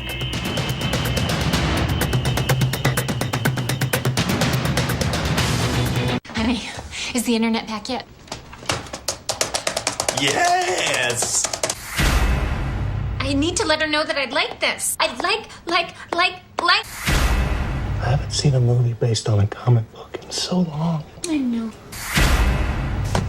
We're over here, internet people! Get high-speed internet from AT&T with over 99% reliability at an everyday price with no extra monthly fees. Keep calm, your internet's on. Ram trucks are built to work, to play, tow, and haul. They're built to get the job done and go the distance. Ram trucks are built to be America's longest-lasting pickups. Get 0% APR for 72 months, plus an average $6,260 in total values on the 2016 Ram 1500 Bighorn Crew Cab. More people are driving Ram trucks than ever before. Guts Glory Ram. Call you back. Is this my car? State Farm knows that for every one of those moments, This is ridiculous! there's one of these. Is this my car? What? This is ridiculous. This can't be happening! This can't be happening. Oh, it's happening, sweetheart. Oh, it's happening, sweetheart. Shut up. Shut up! That's why State Farm is there. What a day. With car insurance for when things go wrong. What a day! But also here with car loans to help life go right. State Farm. Did you know this Samsung front loader with AdWash from Lowe's easily allows you to add clothes to it even after it's already started, so nothing ever gets forgotten? So you can add clothes after the cycle started? Yep. Really? Yeah. That's great. I agree. I agree more. Well, I guess we'll just have to agree to agree. Feels like I'm still agreeing more. Now save $400 on the Samsung AdWash front load washer at Lowe's. Don't let dust and allergens get between you and life's beautiful moments. Flonase gives you more complete allergy relief. Most allergy pills only control one inflammatory substance. Flonase controls 6, and 6 is greater than 1. Flonase changes everything. A lot goes into new Quaker breakfast flats. Tart cranberries, crunchy almonds, sweet bananas, and more. Baked in with our wholesome oats. Help satisfy your morning hunger with every bite. New Quaker breakfast flats. Get into Olive Garden now for our lunch duos. Choose your favorite pasta, piadina, or sandwich. It all comes with our never-ending super salad and all the breadsticks you want, starting at just $6.99. Get never-ending value for lunch today at Olive Garden.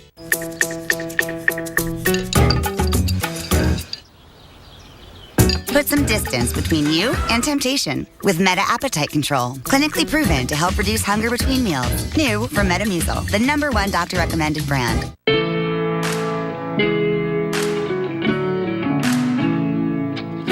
You travel easier knowing that a perfect stay awaits at Country Inns and Suites.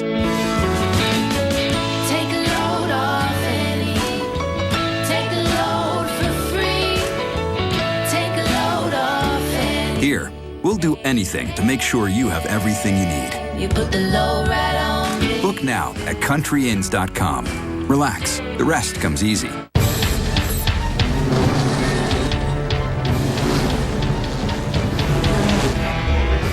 Never underestimate the power of Energizer. Our longest lasting Energizer Max ever.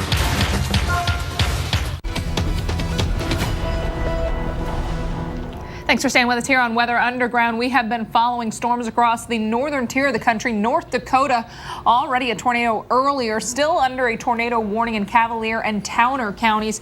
Cities including Crocus and Rock Lake. These are some of the towns in the path of this tornado warning. In addition to that, hail likely out of this storm off to the north and west of Cando.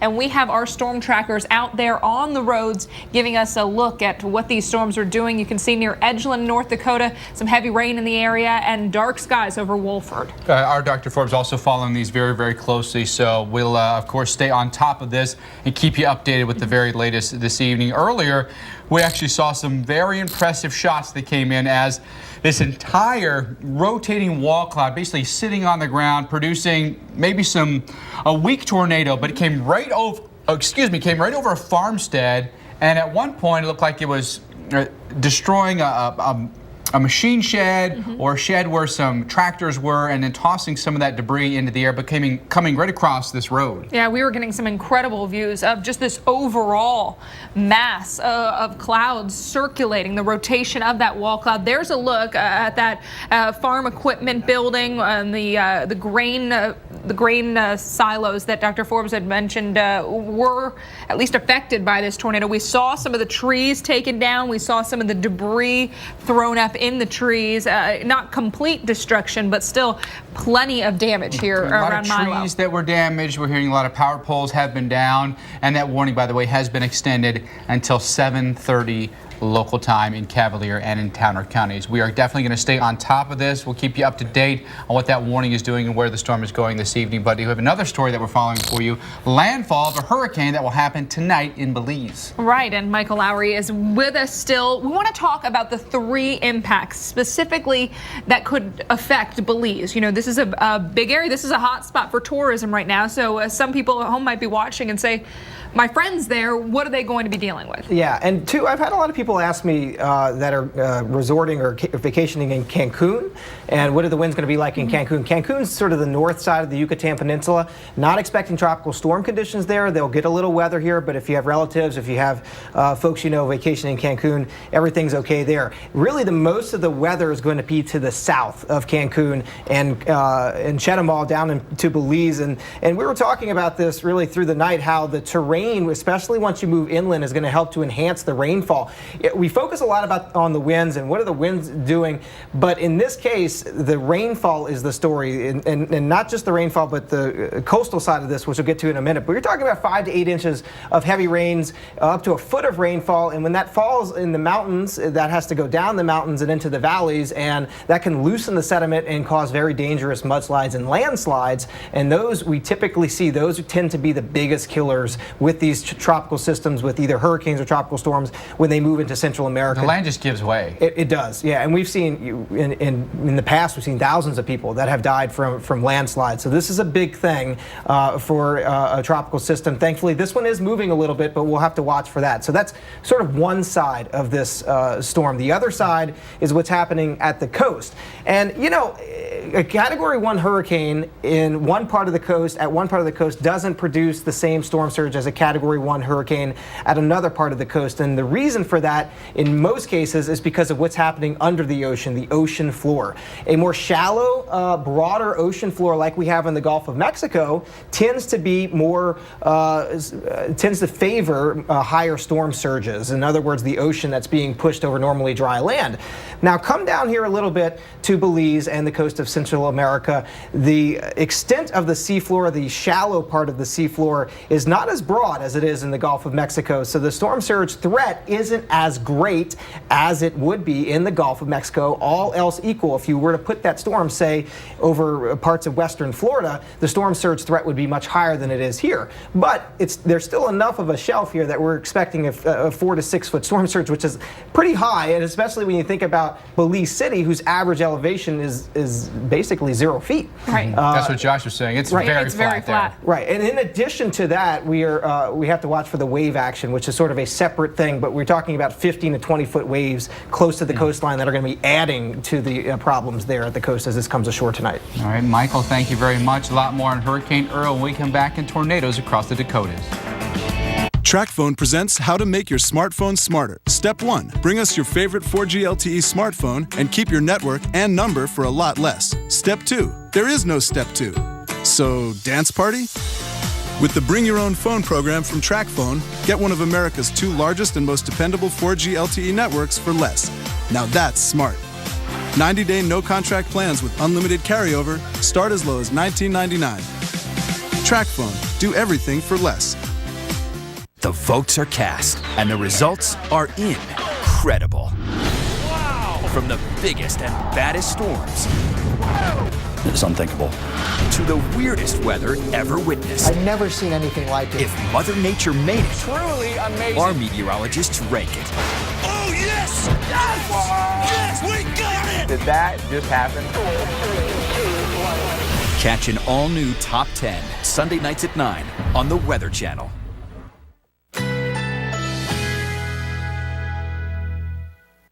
Currently in our area, 78 degrees with showers.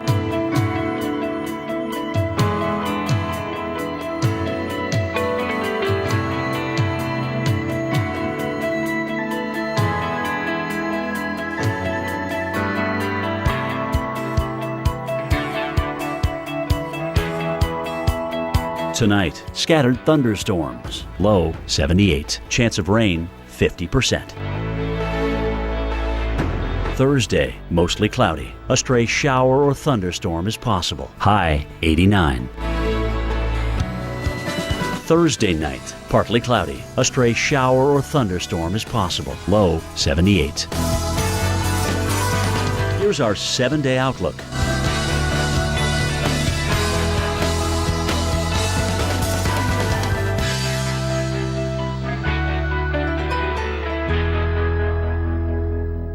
Today, we're talking about automotive awards. What if I told you there was a car company that received all of these awards? One company, one award in all these?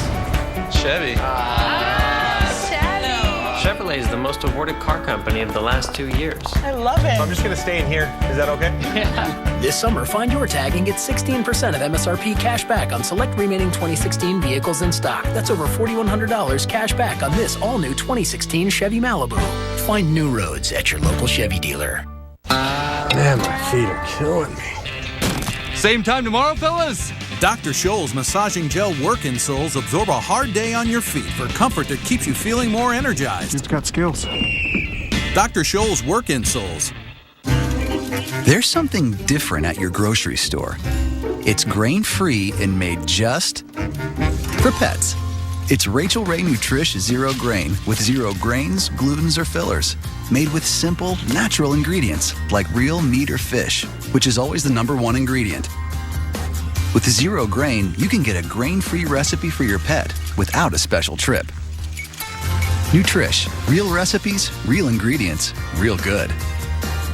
You owned your car for 4 years. You named it Brad. You loved Brad. And then you totaled him.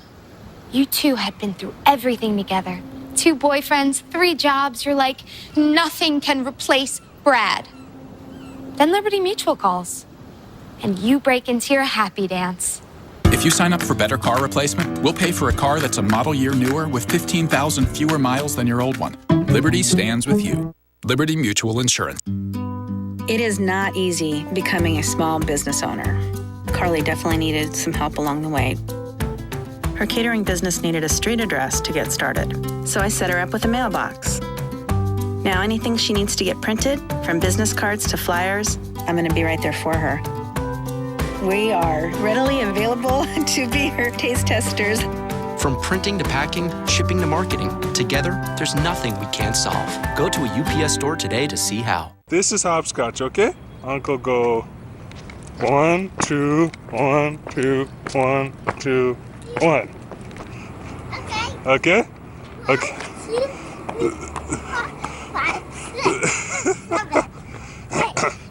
Okay, we go the other way, okay? 1, 2, 3, 4, 5, 6, 7. There's 10 spaces. You want to try again? Quit smoking today. Visit tobaccofreeflorida.com to get started. Weekend Recharge is... We want you to unplug so you get lost in the weather. We are tracking Hurricane Earl this evening. Here's a high-resolution satellite. You can see it's making a quick approach here toward the country of Belize. Right now, winds are at 75 miles per hour. This is the newest advisory that's just come in from the Hurricane Center. The wind intensity has not gone up at all. Our hurricane specialist, Michael Lowry, is with us on this. Does that surprise you at all, Michael, that they kept it at 75? No, it doesn't. We don't have any new information out there that's telling us that this is any stronger, but also not telling us that this is any weaker either. Hurricane hunters are en route, Mike. I haven't had an update from them in about an hour, but the Air Force plane is headed down there right now. Why the gap? Why has there been a gap? Knowing that this thing's going to make landfall tonight, why has there been a gap? Well, I'm not sure what's going on with the information. I know that they're headed down there. It's maybe something with the way they're relaying it back to us here that I haven't gotten that information. I know that they're headed down there because they run these shifts. They do these 8 to 12 hour shifts where you have a plane in there pretty much all the time when a storm is making landfall. So that's good, and we should have new information from them hopefully in the next hour or two. But when you look at the satellite presentation, it doesn't look any stronger, any weaker than what it was earlier. Pretty much holding its own. It's a big system. It's a much bigger system than it was 24 hours ago. That means that the winds, not only are the winds stronger, but the breadth of the winds are stronger, so the impacts are going to be greater and they're going to be farther reaching. And we've already seen rain bands working on to Belize over the past few hours. Yeah, the weather really starting to come down, to come down there in Belize City into parts of southeastern Mexico. And this one's going to work its way across the Yucatan Peninsula, may reemerge in the Gulf of Mexico. But if it hangs over land, obviously that would keep it from really trying to re-strengthen. If it were the center of it were to reemerge back over water, there is the potential for this to try to re-strengthen over the Gulf of Mexico, the southern Gulf of Mexico, Bay of Campeche there Friday, and then into the weekend move back into Mexico with more rainfall. Really worried about the water from this, guys, not just from the coastal side, but the rainfall as this moves inland and interacts with very high terrain there over Mexico. All right, Michael, thank you very much. All right, well, Hurricane Earl impacting tourists from the United States, including the Stevens family from South Florida. Yeah, Eddie Stevens joins us live right now. Eddie, you're no stranger to hurricanes, having lived through Hurricane Andrew in South Florida. Tell us about, how when this one comes on shore, what you expect it to be like. Well, I was just outside, and the surge has already started. It's come over the seawall, and the winds are starting to pick up. Imagine where we are, the entire area will be flooded, and I'm glad we're on the 3rd floor. And what are you there for vacation?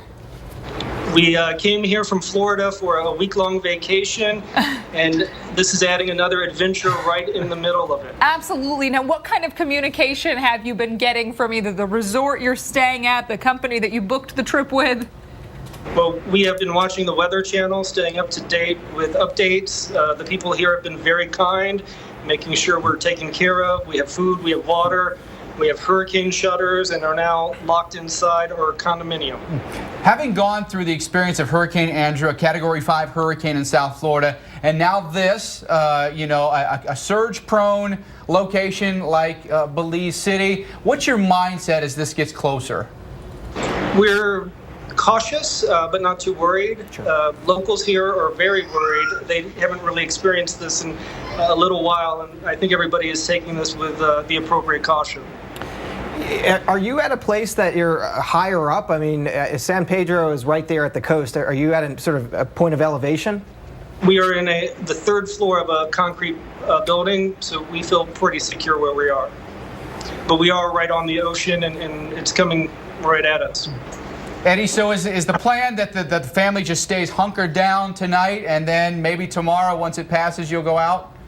Well, we thought about returning early this morning, and that would have probably been a mistake because I hear Belize Airport in Belize City closed down, and there are some tourists stranded there.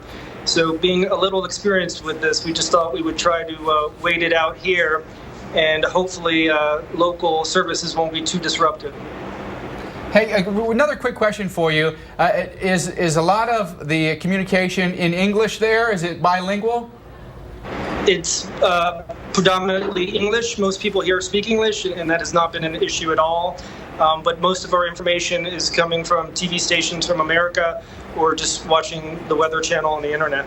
Well, Eddie, thank you so much for joining us this evening. I know you post a lot of stuff online as well on social media, but thanks for talking to us this evening. Best of luck to you and your family. Eddie Stevens joining us from Belize this evening. And hopefully they get some nice weather on the backside of that vacation. That would be nice, wouldn't it? Always a tough go. Don't want to ruin the vacation. No, never. I want to switch gears because we've also been watching some active weather across the northern tier of the country. North Dakota in particular dealing with some stronger storms earlier. We had a tornado on the ground thanks to one of our storm trackers, Kelly Williamson.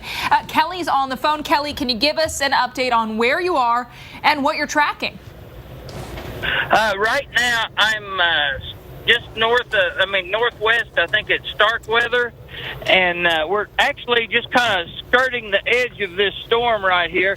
Not really seeing a lot of rotation, but there's a lot of heavy wind in there. Just a little bit ago, we had some real strong smell of propane. That's been about 15 minutes ago, and I'm really not sure exactly our location at the time, but I kind of had a feeling something got hit because I've never smelled propane as strong as what we was smelling it. Kelly, earlier this evening we had incredible images from you of this, massive rotating wall cloud basically on the ground, produced a few touchdowns. Compare what you saw then, maybe hour and a half ago, to what you're seeing now. Right now, and things have calmed down in this area that we're in right now. I'm not seeing, we've not quite got the low-level winds right here.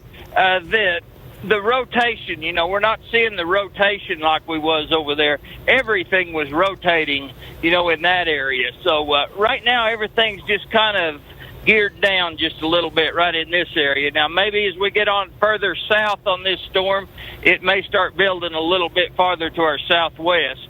And Kelly, earlier it was a really rural area you were traveling through. At this point, I mean, even just in the camera images you've just brought us in the last 30 seconds to a minute, there have been homes. Is it a little more populated area now?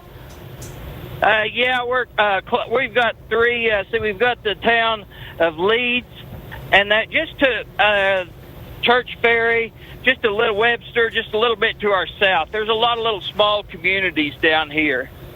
All right, that is Storm Tracker Kelly Williamson in North Dakota this evening following storms for us. We've had a couple of tornado touchdowns this evening, but it is a big night for us here. We've got the severe weather to talk about. We've got tropics to talk about. Thanks for being with us. Extended edition tonight of Weather Underground. I'm Mike Bettis. And I'm Alex Wilson. Of course, Hurricane Earl churning toward the coast of Belize. We expect landfall in a few hours. And also, talking about the severe weather with Kelly Williamson. So we've got our hurricane specialist Michael Lowry with us. We've got our severe weather expert Dr. Greg Forbes with us this evening. We've got our storm trackers out there in the field, including Kelly Williamson and Corey Hartman. And we have Josh Morgerman, who's on the ground for us in Belize City this evening. So we've got a lot of live pictures for you, and we're going to keep our cameras focused on all of it right now. Yeah, we are stacked tonight. Let's start things off with hurricane specialist Michael Lowry, because Michael, we've got Earl. Earlier today became a hurricane, and now, as we said, just within a few hours, we do expect this to make landfall there in Belize. Yeah, if you're just tuning in with us, here's the latest information on Earl. We just literally got this information in from the Hurricane Center.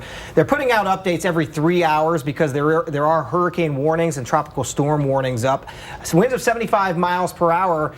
This one really started to crank up today, and over that hurricane threshold is 74 miles per hour, so this just over that threshold. Moving west at 14 miles per hour. The big story yesterday was that this began to slow down. It was moving really quick. It was booking through the Caribbean, and that really prevented it from gathering strength and organizing. But slowing down now, not good, because not only is it growing in strength, it's growing in size, and the slower forward motion is not good news in terms of coastal impacts. That means a higher storm surge, and that means bigger waves and heavier rainfall with a slower moving system. Hurricane warning up for the coast of Belize, the entire coast of Belize, up to parts of southeastern Mexico and the Yucatan Peninsula. One thing I find interesting is that even though it may be at its peak intensity so far right now, on satellite, you've never really been able to discern an eye.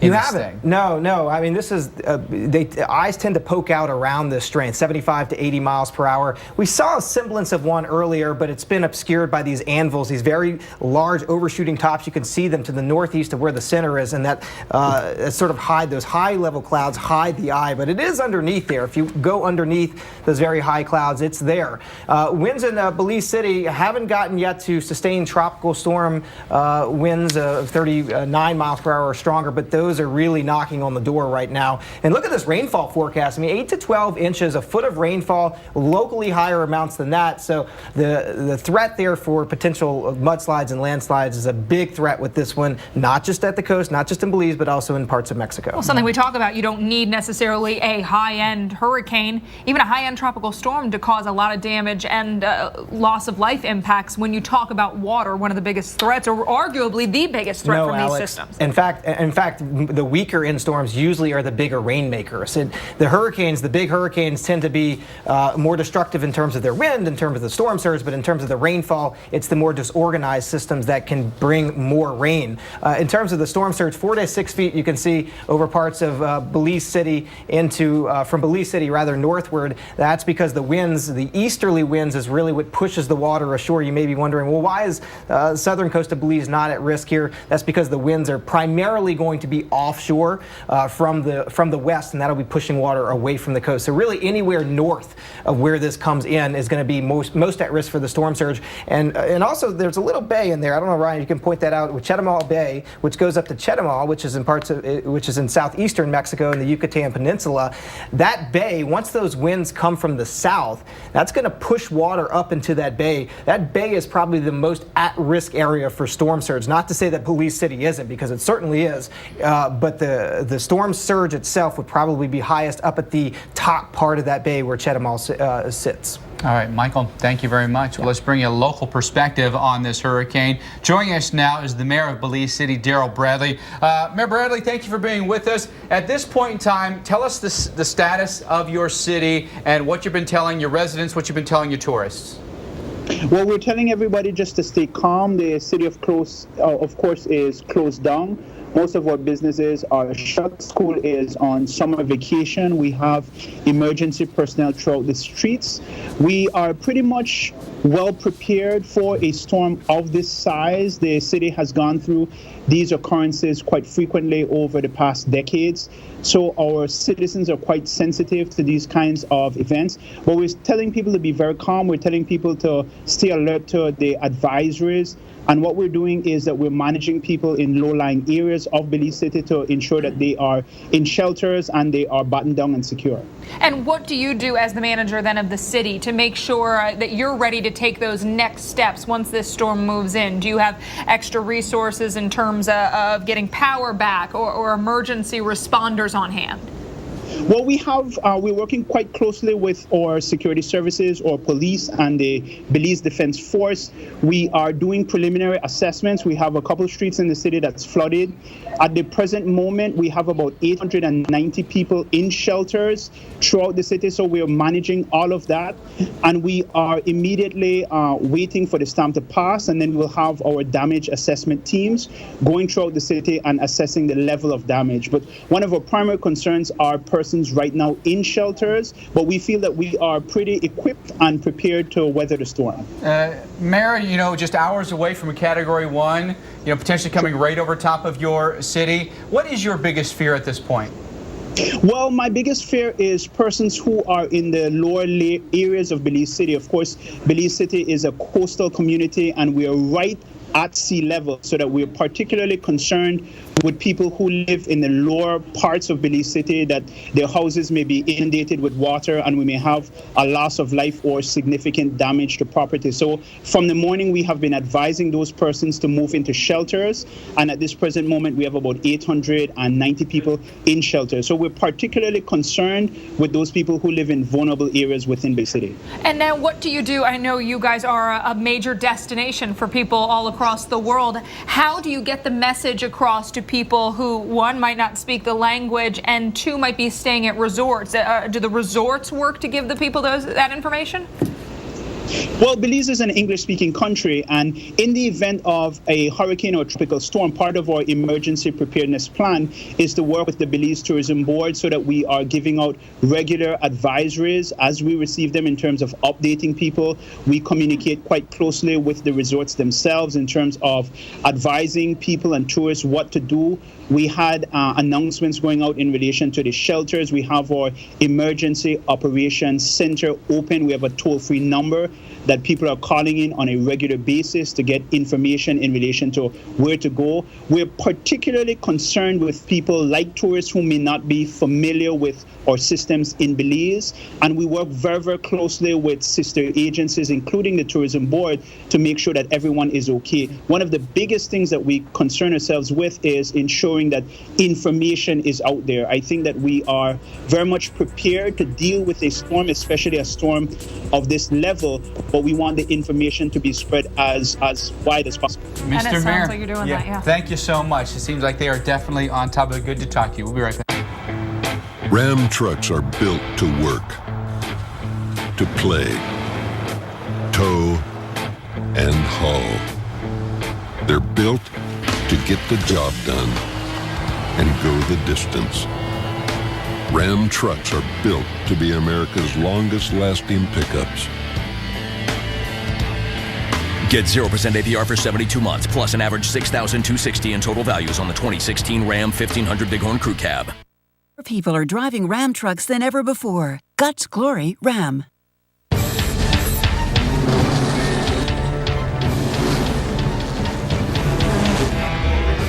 Never underestimate the power of Energizer.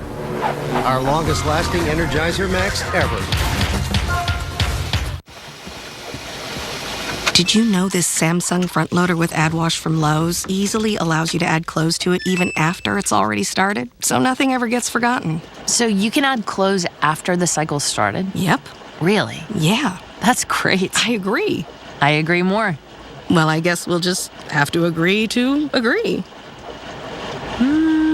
Feels like I'm still agreeing more. Now save $400 on the Samsung AdWash front load washer at Lowe's.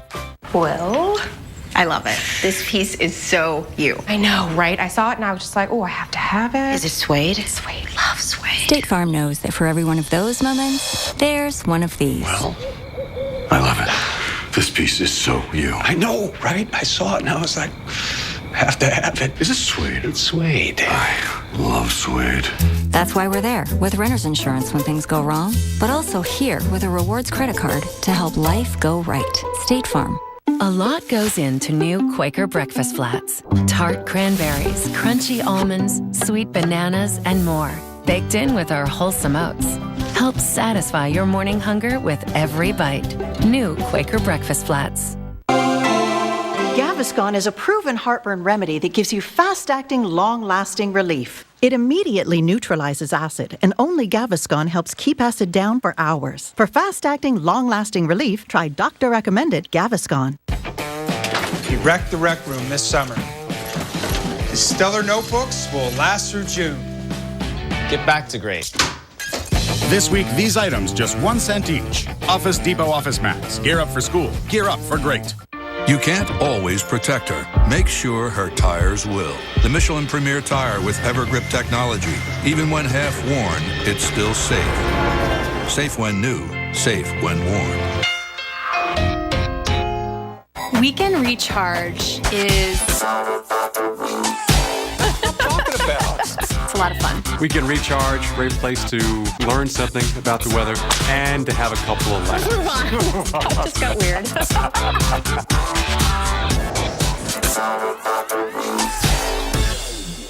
It wasn't just a little fear. Don't be scared. This was a genuine phobia. We've got an all-new Top 10. Sunday night at 9 on the Weather Channel.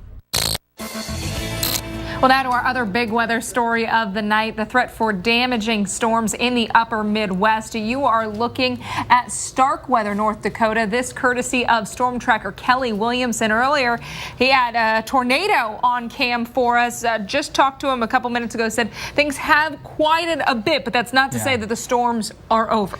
Yeah, let's check in with our severe weather expert, Dr. Greg Forbes. Dr. Forbes, we saw this, put down a couple of different tornadoes. What's it look like now to you? It looks as if the storms maybe are gusting out, becoming more of a wind threat instead of a tornado threat. Kelly had seen tornadoes on the first storm. Then he moved back toward the second storm that also got tornado warned, but the rotation seems to have weakened on that. Take a look here in the radar. There are 2 storms up there racing across the northeast parts of North Dakota. 1 severe thunderstorm warning in South Dakota. Not much in between. Taking a look here, this is the lead storm that had tornadoes back when it was in counties to the western part of Towner County. It seems to be gusting out now. You can mostly see this bow echo shaped feature. So still for a few more minutes, Cavalier and Towner counties with a tornado warning. But these storms are kind of lining out along themselves. So we're beginning to get flash flood warnings as well. Right now, if there would be a new tornado, it would be somewhere in the area between Langdon and Mount Carmel, heading over toward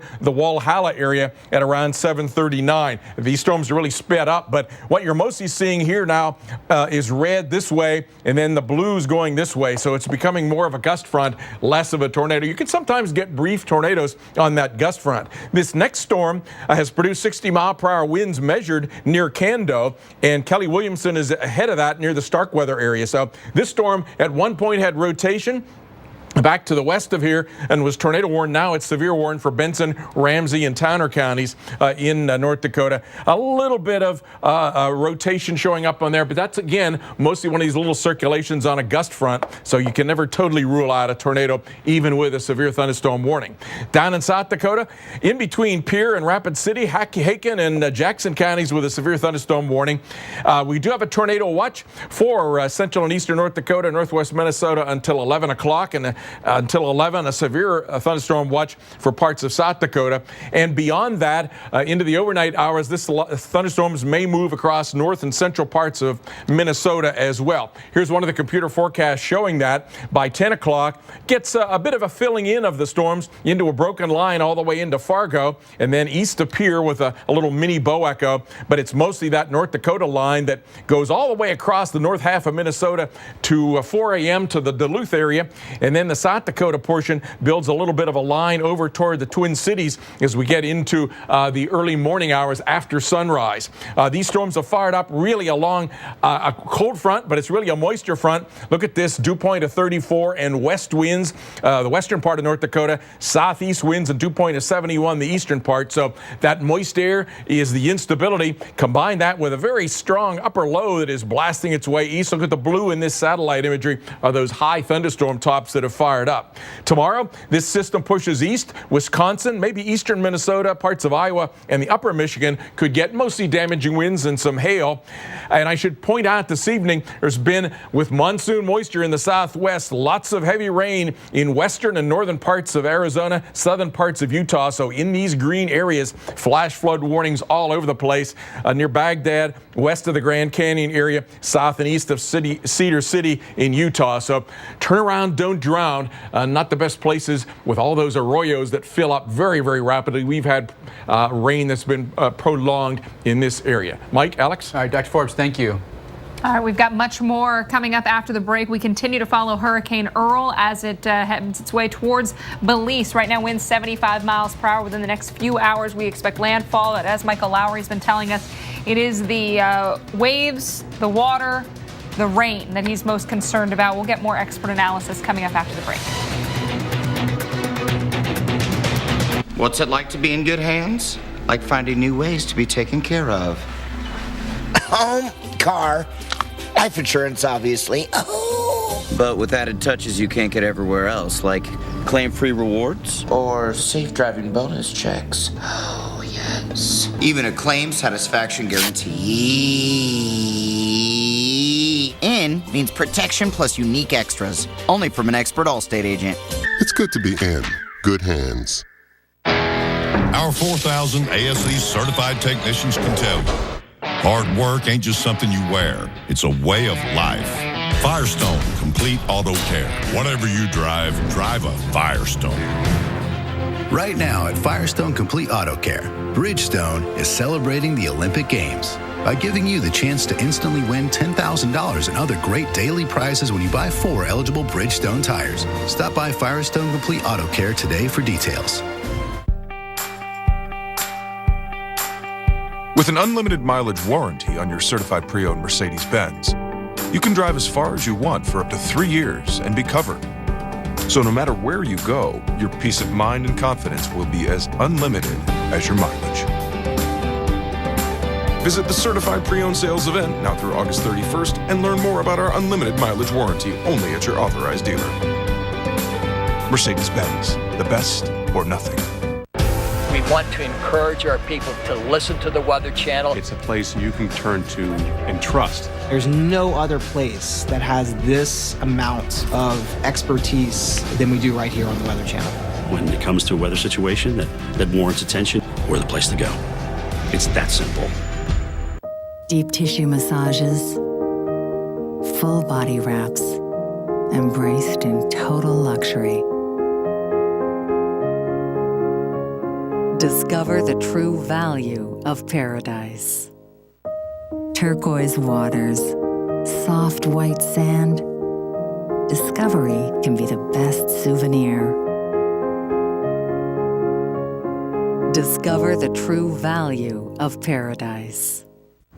I had that dream again, that I was on the Icelandic game show. Everyone knows me for discounts like Safe Driver and paperless billing, but nobody knows the box behind the discounts. Oh, it's like my father always told me. Put that down, that's expensive. Of course I save people an average of nearly $600, but who's gonna save me? And that's when I realized I'm allergic to wasabi. Well, I feel better. It's been 5 minutes. Talk about progress. Okay. I'm totally a summer person. I love warm weather. I love sunshine. I love the beach. I love the pool. I love being outside. I love barbecues. I love everything about summer.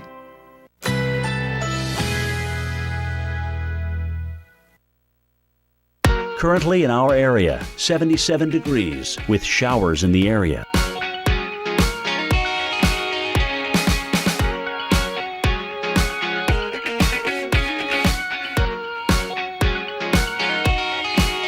Tonight, scattered showers or thunderstorms, especially during the evening. Low 76. Chance of rain 40%. Thursday, mostly cloudy skies. A stray shower or thunderstorm is possible. High 89. Thursday night, partly cloudy early with increasing clouds overnight. A stray shower or thunderstorm is possible. Low 78. Here's our 7-day outlook.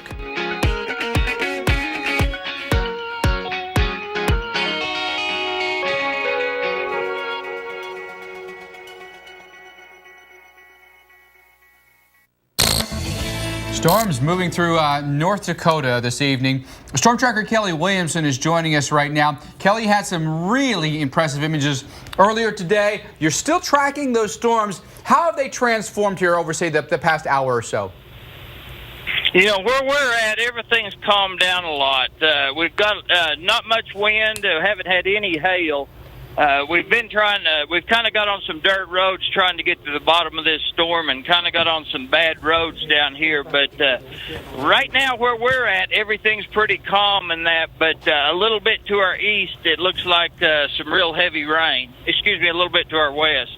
And for folks who are just joining us, can you give some sense of where you are in the state of North Dakota? Right now, it looks like I'm to the northwest of Webster, to Churches Ferry. We're kind of to the northeast of Churches Ferry, a little bit to the east of Mays. You're up there close to the Canadian border, Kelly, yes? You know, I have been watching the sky, and I hope we're not in there. But, you know, we're just kind of winding through these roads. Oh, that would make you an illegal. Yeah. If you were there, huh? Kelly, have you ever chased in Canada? No, I never have went up that way. It would be real interesting, I think, sometime to get up there. That's kind of one thing I'd kind of like to do. All right, and what are we looking at right now? We can see some trees off in the distance. Looks like towards the right-hand side, some heavy rain at least still coming down. Yeah, I'm looking toward the town of Mays. I would guess the trees right there would probably be the town of Mays. That would be the bottom edge of the storm that we're seeing right there. Kelly, now earlier today, you brought us some really incredible pictures as this rapidly rotating wall cloud was coming across the street. It was coming very near this farmstead, actually ended up, it looks like, damaging one of the sheds. How close were you at that point? What was that like to witness that? You know, it reminded me a lot of Dodge City when I seen that. We kind of chased the storm for a while down there. We actually seen that one shed come apart there kind of in front of us and throw the debris across the road. We went down to the next crossroads and made a right and following it, and I'd never really seen it do that before, but I guess we must have got too close or something because it turned around and started chasing us. Wow, yeah, and we're looking at the video earlier as well when you saw some of the damage there to some of those structures. Can you give us a little account of what you saw? You know, it's hard to see in this video some of the things that you saw, though, whether it was sheared trees or other types of damage. Yes, we've seen a lot of down trees there. We've seen some silos that was totally tore down. We've seen a few houses that had some minor damage, but not considerable. Actually, from where the storage shed was, we kind of went on around the quarter section there, and actually we got to smelling some real strong propane. I'm not sure what got hit in that area, but something tore up something with some propane because it was very strong odor. Kelly, and you know, we noticed that there would appear to be a lot of tree damage there. Can you talk about that? Yeah, the tree damage that we've seen, it was pretty close to the circulation. The circulation looked huge, but it was really fairly narrow. It was a wide circulation, but it was a little vortices that was inside that was doing the damage. The big circulation looked to be about 100 feet off the ground, and then it had a lot of fingers that was kind of working underneath it. And Kelly, how long are you planning to be out tonight? What are your plans moving forward? Are you going to stop once it turns dark? As long as there's some lightning and we can see, it's really dangerous to chase a storm if you haven't got any lightning and can't see. But a lot of times in a rain-wrapped situation, sometimes you can see actually better at night than you can during the day if you've got enough lightning. Well, Kelly, we appreciate you being with us this evening and some incredible images that you brought to us. Thank you so much. And we're going to keep you all updated on the warnings this evening as they come. And we actually have a lot of severe thunderstorm warnings this evening as well. Yeah, so, severe thunderstorm warnings. We're also watching parts of the southwest where flash flood warnings are coming in. And, of course, we're tracking Earl as it gets closer to Belize. We're going to talk a little bit more about Hurricane Earl. Our hurricane specialist, Michael Lowry, will be joining us. We're also going to take you live to Belize City and check in with our storm tracker Josh Morgerman this evening for a first-hand account from the ground.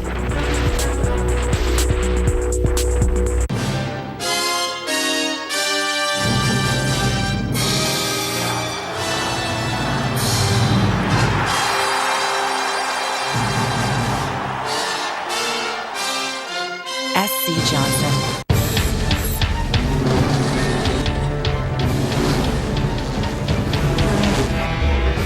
Never underestimate the power of Energizer.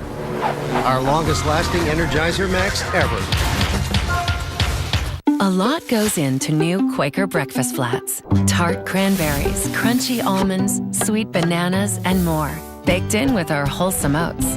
Help satisfy your morning hunger with every bite. New Quaker breakfast flats.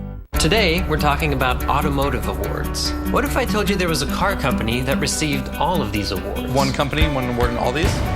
Chevy. Chevrolet is the most awarded car company of the last 2 years. I love it. So I'm just going to stay in here. Is that okay? Yeah. This summer, find your tag and get 16% of MSRP cash back on select remaining 2016 vehicles in stock. That's over $3,700 cash back on this all-new 2016 Chevy Cruze. Find new roads at your local Chevy dealer. I moved to Boston when I was 2. There was 14 of us in a 4-bedroom apartment. To be the first kid to buy a house, it's a very proud moment. Whatever home means to you, we'll help you find it. Zillow. Add Topspin to your summer style. Right now, buy one, get one free on most suits, pants, sports coats, sportswear, and accessories. Plus, take an extra 40% off all clearance. Men's Warehouse. Rise to the occasion. Guess what I just did? Built a sandcastle? Huh. No. I just switched to Geico and got more. More. 24/7 access online, on the phone, or with the Geico app. That is more. Go get some mud. All that more has to be why they're the second largest auto insurer. Everybody likes more. I think so. Geico. Expect great savings and a whole lot more. 80% of women say a healthy lifestyle is a priority, but up to 90% fall short in getting key nutrients from food alone. Let's do more. Add One-A-Day Women's 50-Plus Complete Multivitamin with vitamin D and calcium to help support bone health. One-A-Day. Ah, my poor mouth breather. Allergies, stuffy nose, can't sleep. Enough. Take that. A Breathe Right nasal strip, of course. Imagine, just put one on and pow! It instantly opens your nose, up to 38% more than allergy medicine alone. So you can breathe and sleep. Better than a cat nap. Shut your mouth and say goodnight, mouth breathers. Breathe Right. From the moment they wake up, doers don't stop. Every day is a chance to do something great. And for the ones they love, they do anything. Sears Optical has glasses made for doing. Right now, buy one pair and get another free. Quality eyewear for doers. Sears Optical. To show Strongbow's impressive range, we hired an actor with almost as much range. But I'm not acting when I say I love Strongbow Cherry Blossom. Well, I'm acting, but I'm not acting. Will somebody give me a line? I am dying. Strongbow! Weekend Recharge is... It's a lot of fun. Weekend Recharge, great place to learn something about the weather and to have a couple of laughs. That just got weird.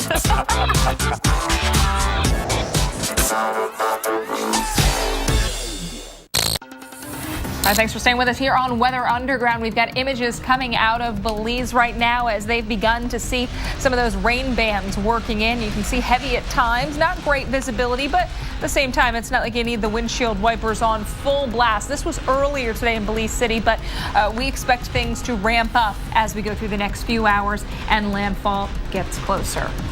Thanks so much for staying with us here on Weather Underground. I'm Alex Wilson. I'm Mike Bettis. So Hurricane Earl expected to make landfall in Belize in the next few hours. Hurricane specialist and our storm surge expert, Michael Lowry, is joining us here this evening.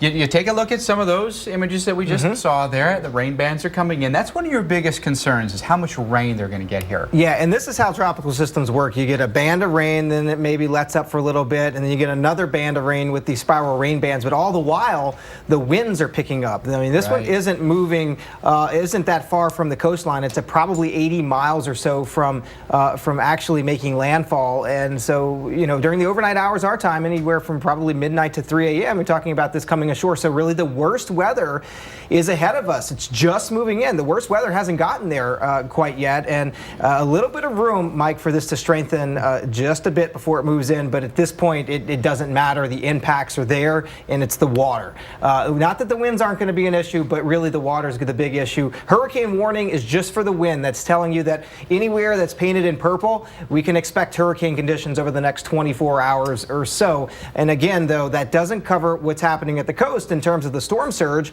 and that's expected anywhere from Belize City northward, even up to Punta Allen, but really Belize City up to just about the border there between Mexico and Belize. That's going to be the area that's will be at greatest risk for storm surge, which is the push of the ocean water over normally dry land that will flood areas, especially those areas very close to the coast. And you mentioned once the winds turn southerly in that area, that's when you're especially concerned about that bay area. That's right. If you look up into Chetumal Bay, there's a little bay that goes up into Chetumal in southeastern Mexico, and that's probably the greatest area that we'll see the funneling of the water, but it doesn't mean that areas to the south won't be at risk. There'll be quite a bit of storm surge, and the waves on top of that. Remember, there are 10-foot waves that are breaking on top of this ocean rise, or the water rise, with the storm. Here's a radar from Belize, and you can see the center of it coming into sight on the Belize radar. And again, those outer rain bands now feeding into parts of Belize City and some of those outer atolls and islands.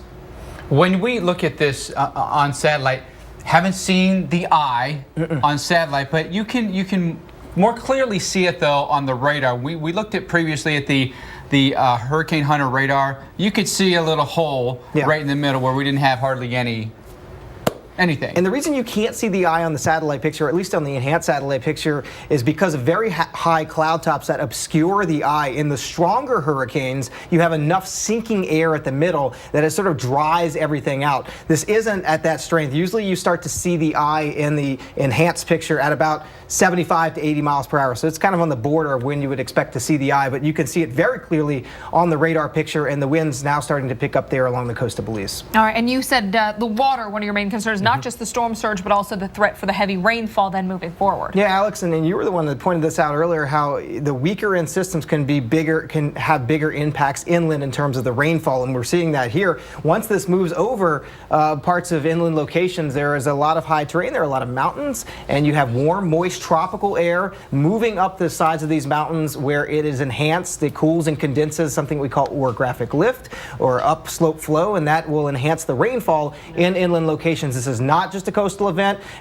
This is an inland event for parts of Mexico, up to a foot of rain, and the mudslides and the landslides. Those are probably the most dangerous impacts from this storm. Let's talk a little bit more about Belize City. Sits right at sea level here. There's got to be some concern there for storm surge. Yeah. Basically, it's at sea level. I mean, some parts of Belize City are a little higher than others, but yeah, not just the storm surge. Again, though, with this area of the coastline, because the ocean floor drops off really quickly, you only have to go probably about 30 miles offshore, Mike and Alex, for the ocean to drop off to about 1,000 feet. So there's a quick drop off to the ocean floor, and that's going to enhance the wave impact from this. So imagine you're moving the ocean over normally dry land, and so you're putting the ocean into people's homes, and then you're adding destructive waves on top of that. And that's what we see in terms of the primary coastal impacts from these hurricanes and landfalling tropical systems, is the waves on top of the storm surge, and that's powerful. That that water is incredibly powerful. Yeah, I mean, we've seen it throughout the week, whether or not it was the flooding in Maryland or hurricane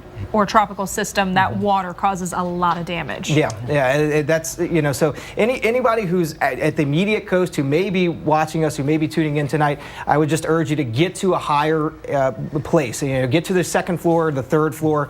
You don't want to go too high, obviously, with the winds being a threat there, but, you know, get high enough that if the waters were to kind of come into those lower floors, that you're going to be safe. All right, Michael, thank you very much. Let's get you right into Belize this evening and check in with Storm Tracker Josh Morgerman. He's in Belize City. Josh, you know, we talked to a gentleman earlier. He was saying, you know, hey, we're watching American television. We're looking for the updates on the Weather Channel. How are people getting their information, and what are they saying to you as you converse with some folks there about their concern for Earl?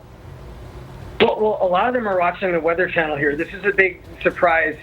I do an interview. I walk out of the street. Everyone's coming up to me saying, "Hi, Josh." So there are a lot of Weather Channel viewers in Belize. This is in Belize City. So yeah, they're using some American media and also local as well. And they're staying very informed.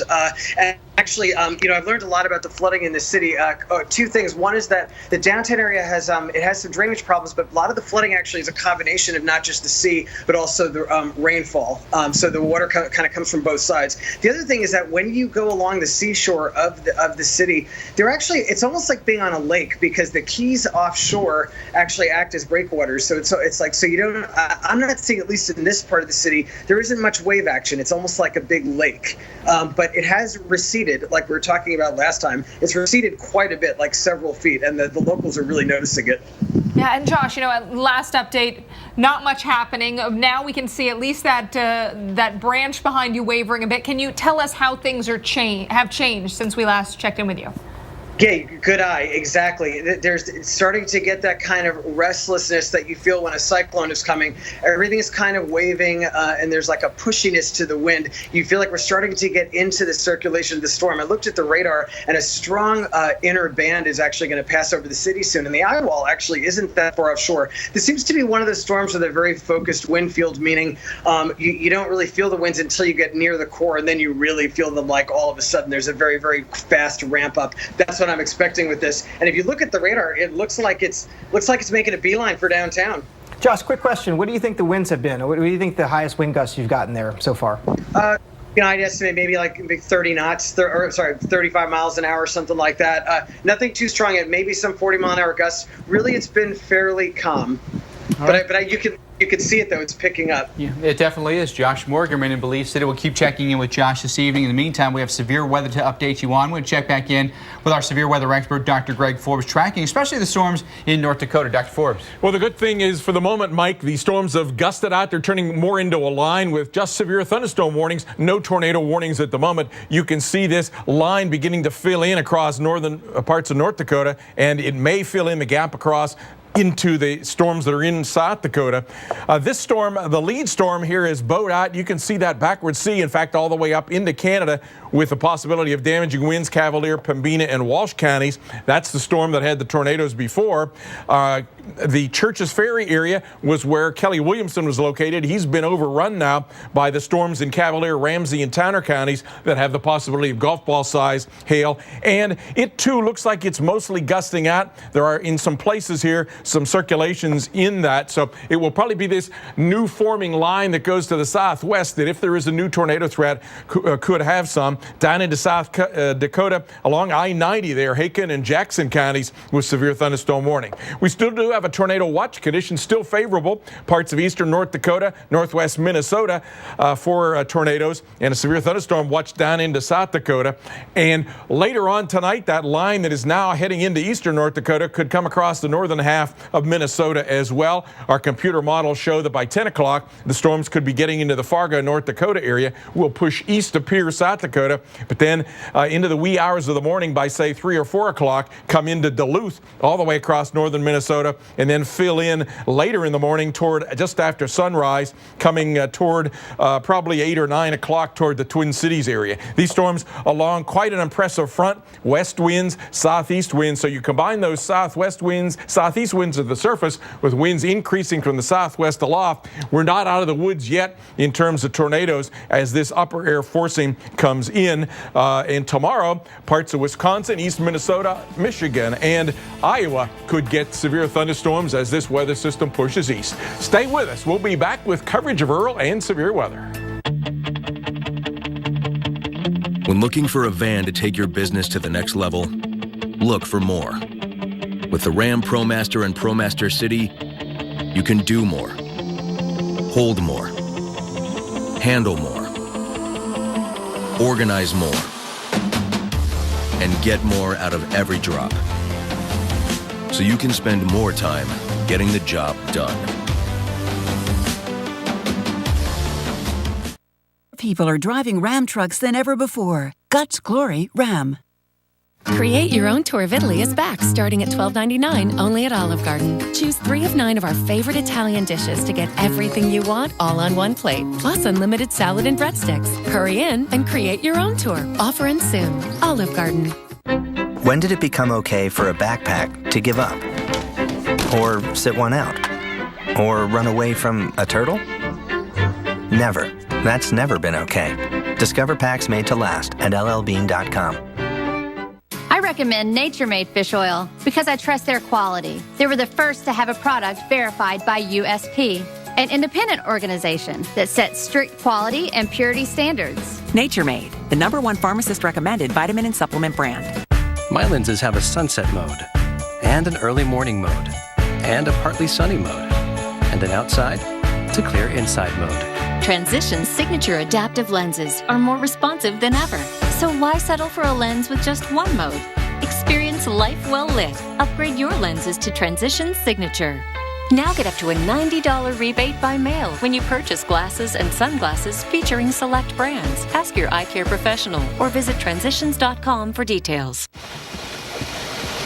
Did you know this Samsung front loader with Ad Wash from Lowe's easily allows you to add clothes to it even after it's already started, so nothing ever gets forgotten? So you can add clothes after the cycle started? Yep. Really? Yeah. That's great. I agree. I agree more. Well, I guess we'll just have to agree to agree. Feels like I'm still agreeing more. Now save $400 on the Samsung Ad Wash front load washer at Lowe's. Wild Mustangs. I can't believe we live in the middle of all this. They're supposed to be one of the most gentle creatures in nature. Really? I read that once. State Farm knows that for every one of those moments, there's one of these. Wild Mustangs? I can't believe we live in the middle of all of this. They're supposed to be one of the most gentle creatures in nature. Really? I don't know. I read that once. That's why more people save money by combining their home and auto with State Farm. Here to help life go right. State Farm. Hello, welcome to the Holiday Inn. Running our own business, we've been traveling a lot. A hotel looking to help small businesses succeed is incredible. Holiday Inn is an extension of our team. Book your next journey at holidayinn.com. We wrecked the rec room this summer. The Stellar notebooks will last through June. Get back to great. This week, these items just 1 cent each. Office Depot Office Max. Gear up for school. Gear up for great. Welcome back. We are tracking Hurricane Earl as it works closer to Belize, watching the effects here across this part of Mexico into Central America. Right now, 75-mile-per-hour winds. We do expect this to make landfall within the next few hours. Forecast cone taking it over at least the southern part of the Yucatan Peninsula and then down into the southern Gulf as we move forward in time. One of the biggest threats, Michael Lowry telling us, is the water, not just the storm surge, but also that potential for very heavy rainfall as this moves across even land as we head into the weekend. We have some new video for you this evening from San Pedro, Belize. Wave crashing ashore here. And so now you're getting a little bit higher water. You're getting some wave run up here, and you're getting that coming up over the piers here. This may only get worse before it gets better until it actually makes a landfall, and then you get the backside of the system. So let's talk a little bit more about this and the direct impacts we'll see. Michael Lowry joining us once again. Let's talk about this. So how much water would you anticipate us seeing on land as this comes ashore? Well, probably at its highest, 4 to 6 feet in some places. What you were seeing there was something we call wave run-up. But basically, the wave hits the shore and it runs up and it causes effective flooding. A little bit different from storm surge, which is the ocean rise of the ocean that sort of stays where it is. This will run up, flood a place, and then the ocean or the water will just go back into the sea. But this is a problem here, obviously, for locations that are at the exposed coastline. In other words, that aren't protected maybe in a bay. They're going to be more at risk for this type of flooding, Mike. That doesn't, and this thing wasn't even close when that was taken. So it's like, now that kind of sets the table for the big shebang. Yeah, there's a lot of water with this. It's the water just not at the coast, but also inland, and that's going to be enhanced by the topography here across parts of Mexico and Belize. Let's talk a little bit about storm surge, though. Storm surge is just the rise in the ocean, or the ocean that's moved ashore by the strong winds of a hurricane that's pushed ashore over normally dry land. Now, a Category 1 hurricane at one part of the coast won't create the same storm surge as it will at another part of the coast, all else equal, because of the ocean floor and how the ocean floor changes. For example, a broader, more shallow ocean shelf, kind of like what we see in the Gulf of Mexico, would tend to allow storm surge to build up. So storm surge would be a greater threat for the shallower, broader ocean floors than, say, for areas that are like Belize, where you have an ocean floor that drops off pretty quickly. Once you move about 30 miles offshore, the ocean drops off, the floor drops off to about 1,000 feet. So storm surge is not as great here as it would be in the Gulf of Mexico, in the Western Gulf, say if you were to put the same hurricane into Western Florida, but it's still going to be an issue. 4 to 6 feet is nothing to thumb your nose at, and then you add the waves on top of that. And also some issues there in the Bay Islands and Roatan along the northern coast of Honduras. You may be looking at this mapping and be wondering, well, why is storm surge not an issue south of Belize City? Well, it has to do with the orientation of the winds. When we have a strong onshore component, which is the northern side of a hurricane, the winds coming from the east, that's going to be pushing the water toward the coastline. So the storm surge really is going to be greatest to the areas north of where the center comes in. And, when that moves onshore, that bay area that you're concerned about, we could still have a southerly component after landfall, or we will have, and so after landfall is when we could see problems in that bay. So the waves that you saw in the video as we came in aren't going to be much of an issue for the bay areas right here. But it'll be the storm surge. But the storm surge is going to be an issue because that bay acts as a catcher's mitt. It tends to just hold in the water funneling up to the head of that bay, and at the head of the bay sits Chetumal, and tens of thousands of people live there. So this is not an issue just for Belize, but also for parts of southeastern Mexico and into the Yucatan Peninsula. And especially when you talk about the rainfall. But when I was looking at that, we actually had it in the middle of the night where the eye had actually come on shore, but there was still the onshore flow, so even after it makes landfall, you could still see high water. That's an excellent point, Mike. The storm surge doesn't just drop off like that. Even when the winds begin to shift, it takes a little time for the water to then begin. It's like 3 o'clock in the morning or so to begin moving out to sea. So give us a look at the winds again. Water levels are going to stay up for a good amount of time with this. Probably through the early morning hours. You can see we still have that. In fact, that southerly fetch is going to be a real issue for the Bay areas. All right, we're going to talk to the mayor of Belize City coming up next. It's time to discover that in a Lexus SUV, Sky, smiling at there's no such thing as adverse conditions. blue skies. Do I see? Come to the Lexus Golden Opportunity Sales Event. This is the pursuit of perfection.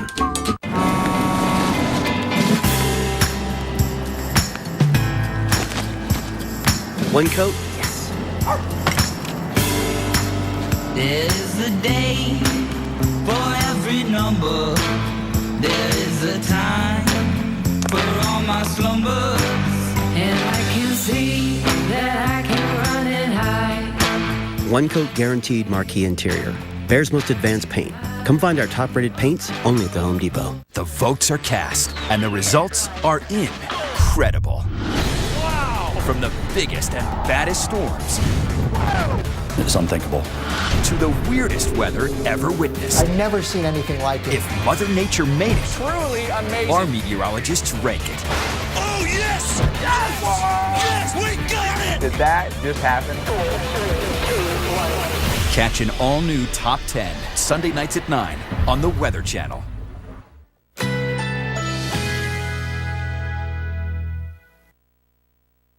Currently in our area, 77 degrees under cloudy skies.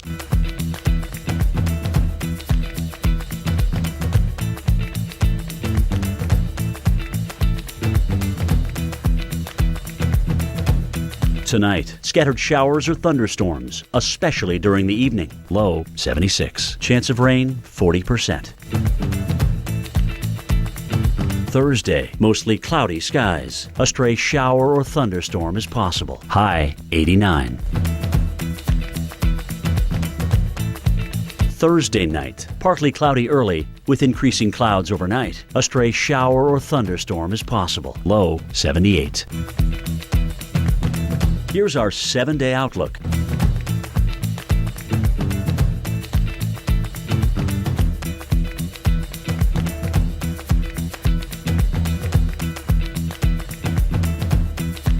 The sun will come out tomorrow. For people with heart failure, tomorrow is not a given.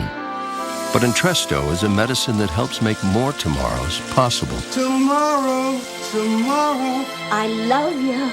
Tomorrow. In the largest heart failure study ever, Entresto helped more people stay alive and out of the hospital than a leading heart failure medicine. Women who are pregnant must not take Entresto. It can cause harm or death to an unborn baby. Don't take Entresto with an ACE inhibitor or Aliskiren. If you've had angioedema while taking an ACE or ARB medicine, don't take Entresto. The most serious side effects are angioedema, low blood pressure, kidney problems, or high potassium in your blood. Tomorrow, tomorrow, I love you. Tomorrow. Ask your heart doctor about Entresto and help make tomorrow possible. You're only a day away. Hey, I like your ride. I just want to let you know, you can save a ton by switching to Progressive, just like Squirrel here. We offer great discounts, like responsible riders, paid in full, and homeowners. Making us #1 in motorcycle insurance. Isn't this romantic? It was. Going the distance to save you more. Now that's Mr. Brady, we've been expecting you.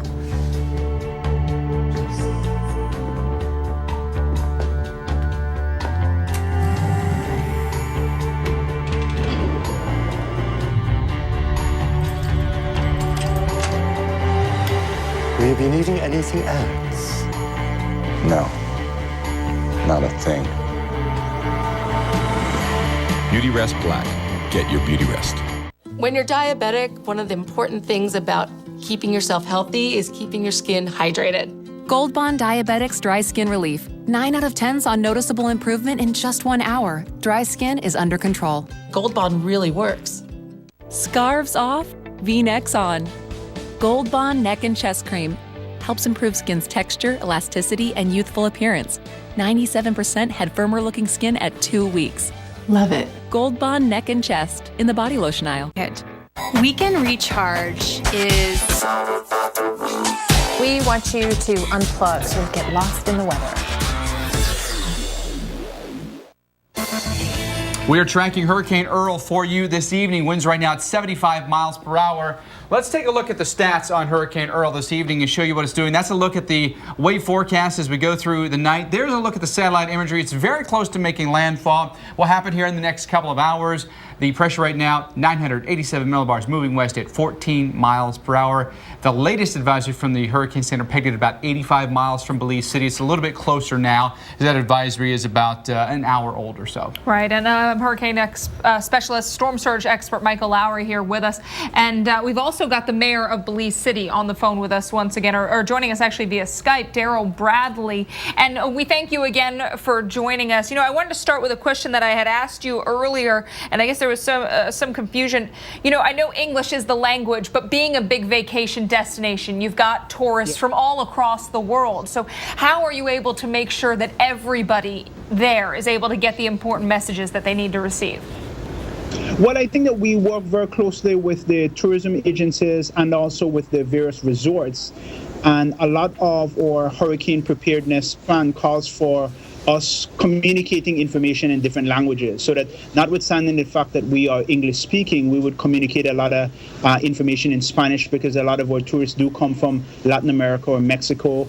We communicate information in German, so that we try as best as possible to ensure that we work with the relevant stakeholders, including the various resorts, to ensure that the information is disseminated in a way that people will understand. Mayor, how are you monitoring the storm this evening? Has anything changed since we last talked to you? Are you concerned about how much water may infiltrate the city? Well, we are always concerned with water, because even in circumstances where we don't have a tropical storm or hurricane category 1, if we have a tropical depression that hits the city right on, because the city is right at sea level, we tend to get a lot of water, so that we're very, very concerned with flooding, particularly in low-lying areas of Belize City. We do get our information from the National Meteorological Organization for Belize, and we also do get a lot of our information from the Weather Channel. Actually, I'm in my office right now and we have the Weather Channel on, so that we are in communication with various entities, so that we get up-to-date information in relation to the path of the storm, so that we can relay that information to our local media agencies. Mr. Mayor, let's talk a little bit about the history. There are a lot of tropical storms and hurricanes, and even in recent years, that have impacted your city. What's sort of the recent memory of hurricanes, tropical systems, and in your area, and what do the residents think about what's happened in the past, and then applying that to what's happening today? Well, I think in our history, we had two major hurricanes. We actually had a hurricane in 1931 that decimated Belize City, and then we had Hurricane Hattie in 1961. Both of those were Category 5 hurricanes. And as a result of the 1961 hurricane, the capital of Belize was moved from Belize City 60 miles inland because of the amount of damage that was caused as a result of that hurricane. And since then, we have gotten serious storms, Category 3 hurricanes, Category 2 hurricanes. So I think over the years, Belizeans are very sensitized to the risk of hurricanes and severe flooding, so that it's not something that we take very, very lightly. I think that individuals, and we try to promote it a lot, that they would have their family plans in place, so that they would know where they would go in the event of a hurricane or a serious storm, that they would go into a particular shelter, or they would go inland. You would have your supplies, you would have your flashlights, food supplies, and so forth. So I think we're very, very comfortable in terms of living with storms, particularly because we are a coastal community and severe storms have hit us over our history. Yeah, and you mentioned you guys run through drills or plan for events like this. Now, where do you go moving forward as we get towards the landfall? Do you stay with advisors? Do you have plans ready to go so you're ready to move as needed? Yes, well, how our emergency system works in Belize, we have the National Emergency Management Organization, NEMO, which is a office or a department of the central government. And then you have the City Emergency Management Organization, which I head together with one of our city councilors, Philip Willoughby. And what we do is that we are in close communication with the various government entities, and we would make decisions in relation to operational actions that will go on the ground. If any shelters need to be open, if any areas of the city need to be evacuated. And of course, at this present moment, we are monitoring the on-the-ground situation. We've gotten reports that several of our streets in Belize City are flooded. We are getting numbers in relation to the amount of people currently in shelters at the present moment. That number is a little bit over 900, and we're monitoring the conditions of those persons. And immediately as the storm passes, we will do a damage assessment, and a report will go up from our CEMA, or City Emergency Management Organization, to the central government in relation to what kind of supplies and relief and actions need to be taken to ensure that there is minimal impact after the storm. Mr. Mayor, it's great to talk to you this evening. It seems like you have got all your ducks in a row here tonight. So we wish you the very best tonight, and hopefully we can talk to you tomorrow, and hopefully much better circumstances. But well-oiled machine at this point, don't you think?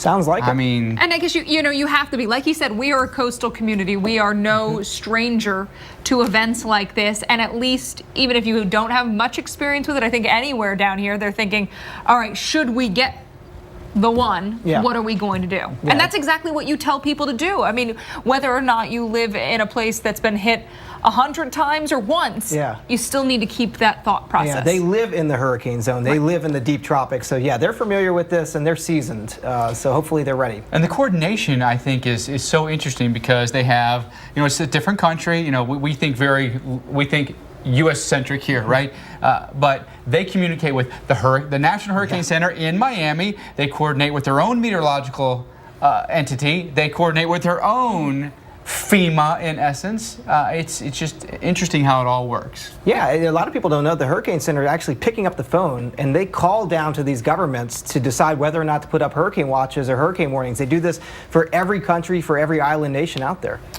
It's amazing. It really is amazing how it all works, that's for sure. Well, thanks for being with us right here on Weather Underground. We're with you for another hour here because we've got a couple of big stories that we're following you. Obviously, we've got Hurricane Earl out there, expected to make a landfall in Belize this evening, but we also have severe weather. Right, we've been watching severe weather, especially across the northern plains, large hail, damaging winds, and tornadoes. We've seen some live on the air. We've got watches in effect across 3 states right now. All right, thanks for staying with us, everyone. With Alex Wilson, I'm Mike Bettis. We've got our team of experts that'll join us this evening because we've got some very impactful weather this evening. Obviously, Hurricane Earl upgraded to a hurricane with the 5 o'clock advisory this evening, and it's just hours away from making its landfall, likely in Belize. Yeah, and with the start of August came a little more activity, a little more action, and a little more anticipation from people like our hurricane specialist, Michael Lowry. And now we've got Hurricane Earl a few hours away from landfall. And we've talked about your main concerns moving forward. Water going to be one of the big threats, whether or not it's storm surge or rainfall in days to come. Yeah, a few things that changed today. Yesterday we were dealing with the 50-mile-per-hour tropical storm. Today we're dealing with a 75-mile-per-hour hurricane. And the winds, not only are they stronger, but they're broader. We have a much bigger storm than we had yesterday, and that's going to increase the threat from this system as it moves ashore, not just at the coast, but well inland as well. Here's the latest information you can see on Earl. Winds of 75 miles per hour. This is as of 8 o'clock Eastern Time, 7 o'clock Central. We get a new update coming up at 11 o'clock Eastern, 10 o'clock Central from the Hurricane Center. But there is an airplane out there right now flying around, and they haven't really found any appreciable change in this storm and its organization in the past hour or so. It's not like a lot will happen, though, right? It's almost about to make landfall. Yeah, I mean, you're within 70 to 80 miles of this making landfall, so that means in the next 5 or 6 hours, this is going to be coming ashore. And once it moves over land, the tropical systems really get their energy from the ocean, so this should begin to weaken. There is the possibility that this could reemerge back over the southern Gulf of Mexico, the Bay of Campeche, and they could re-strengthen before it makes a second landfall in Mexico, but it also could just sort of ride the coast and stay inland. That's not actually a good thing because of the rainfall that this could bring to parts of inland Mexico.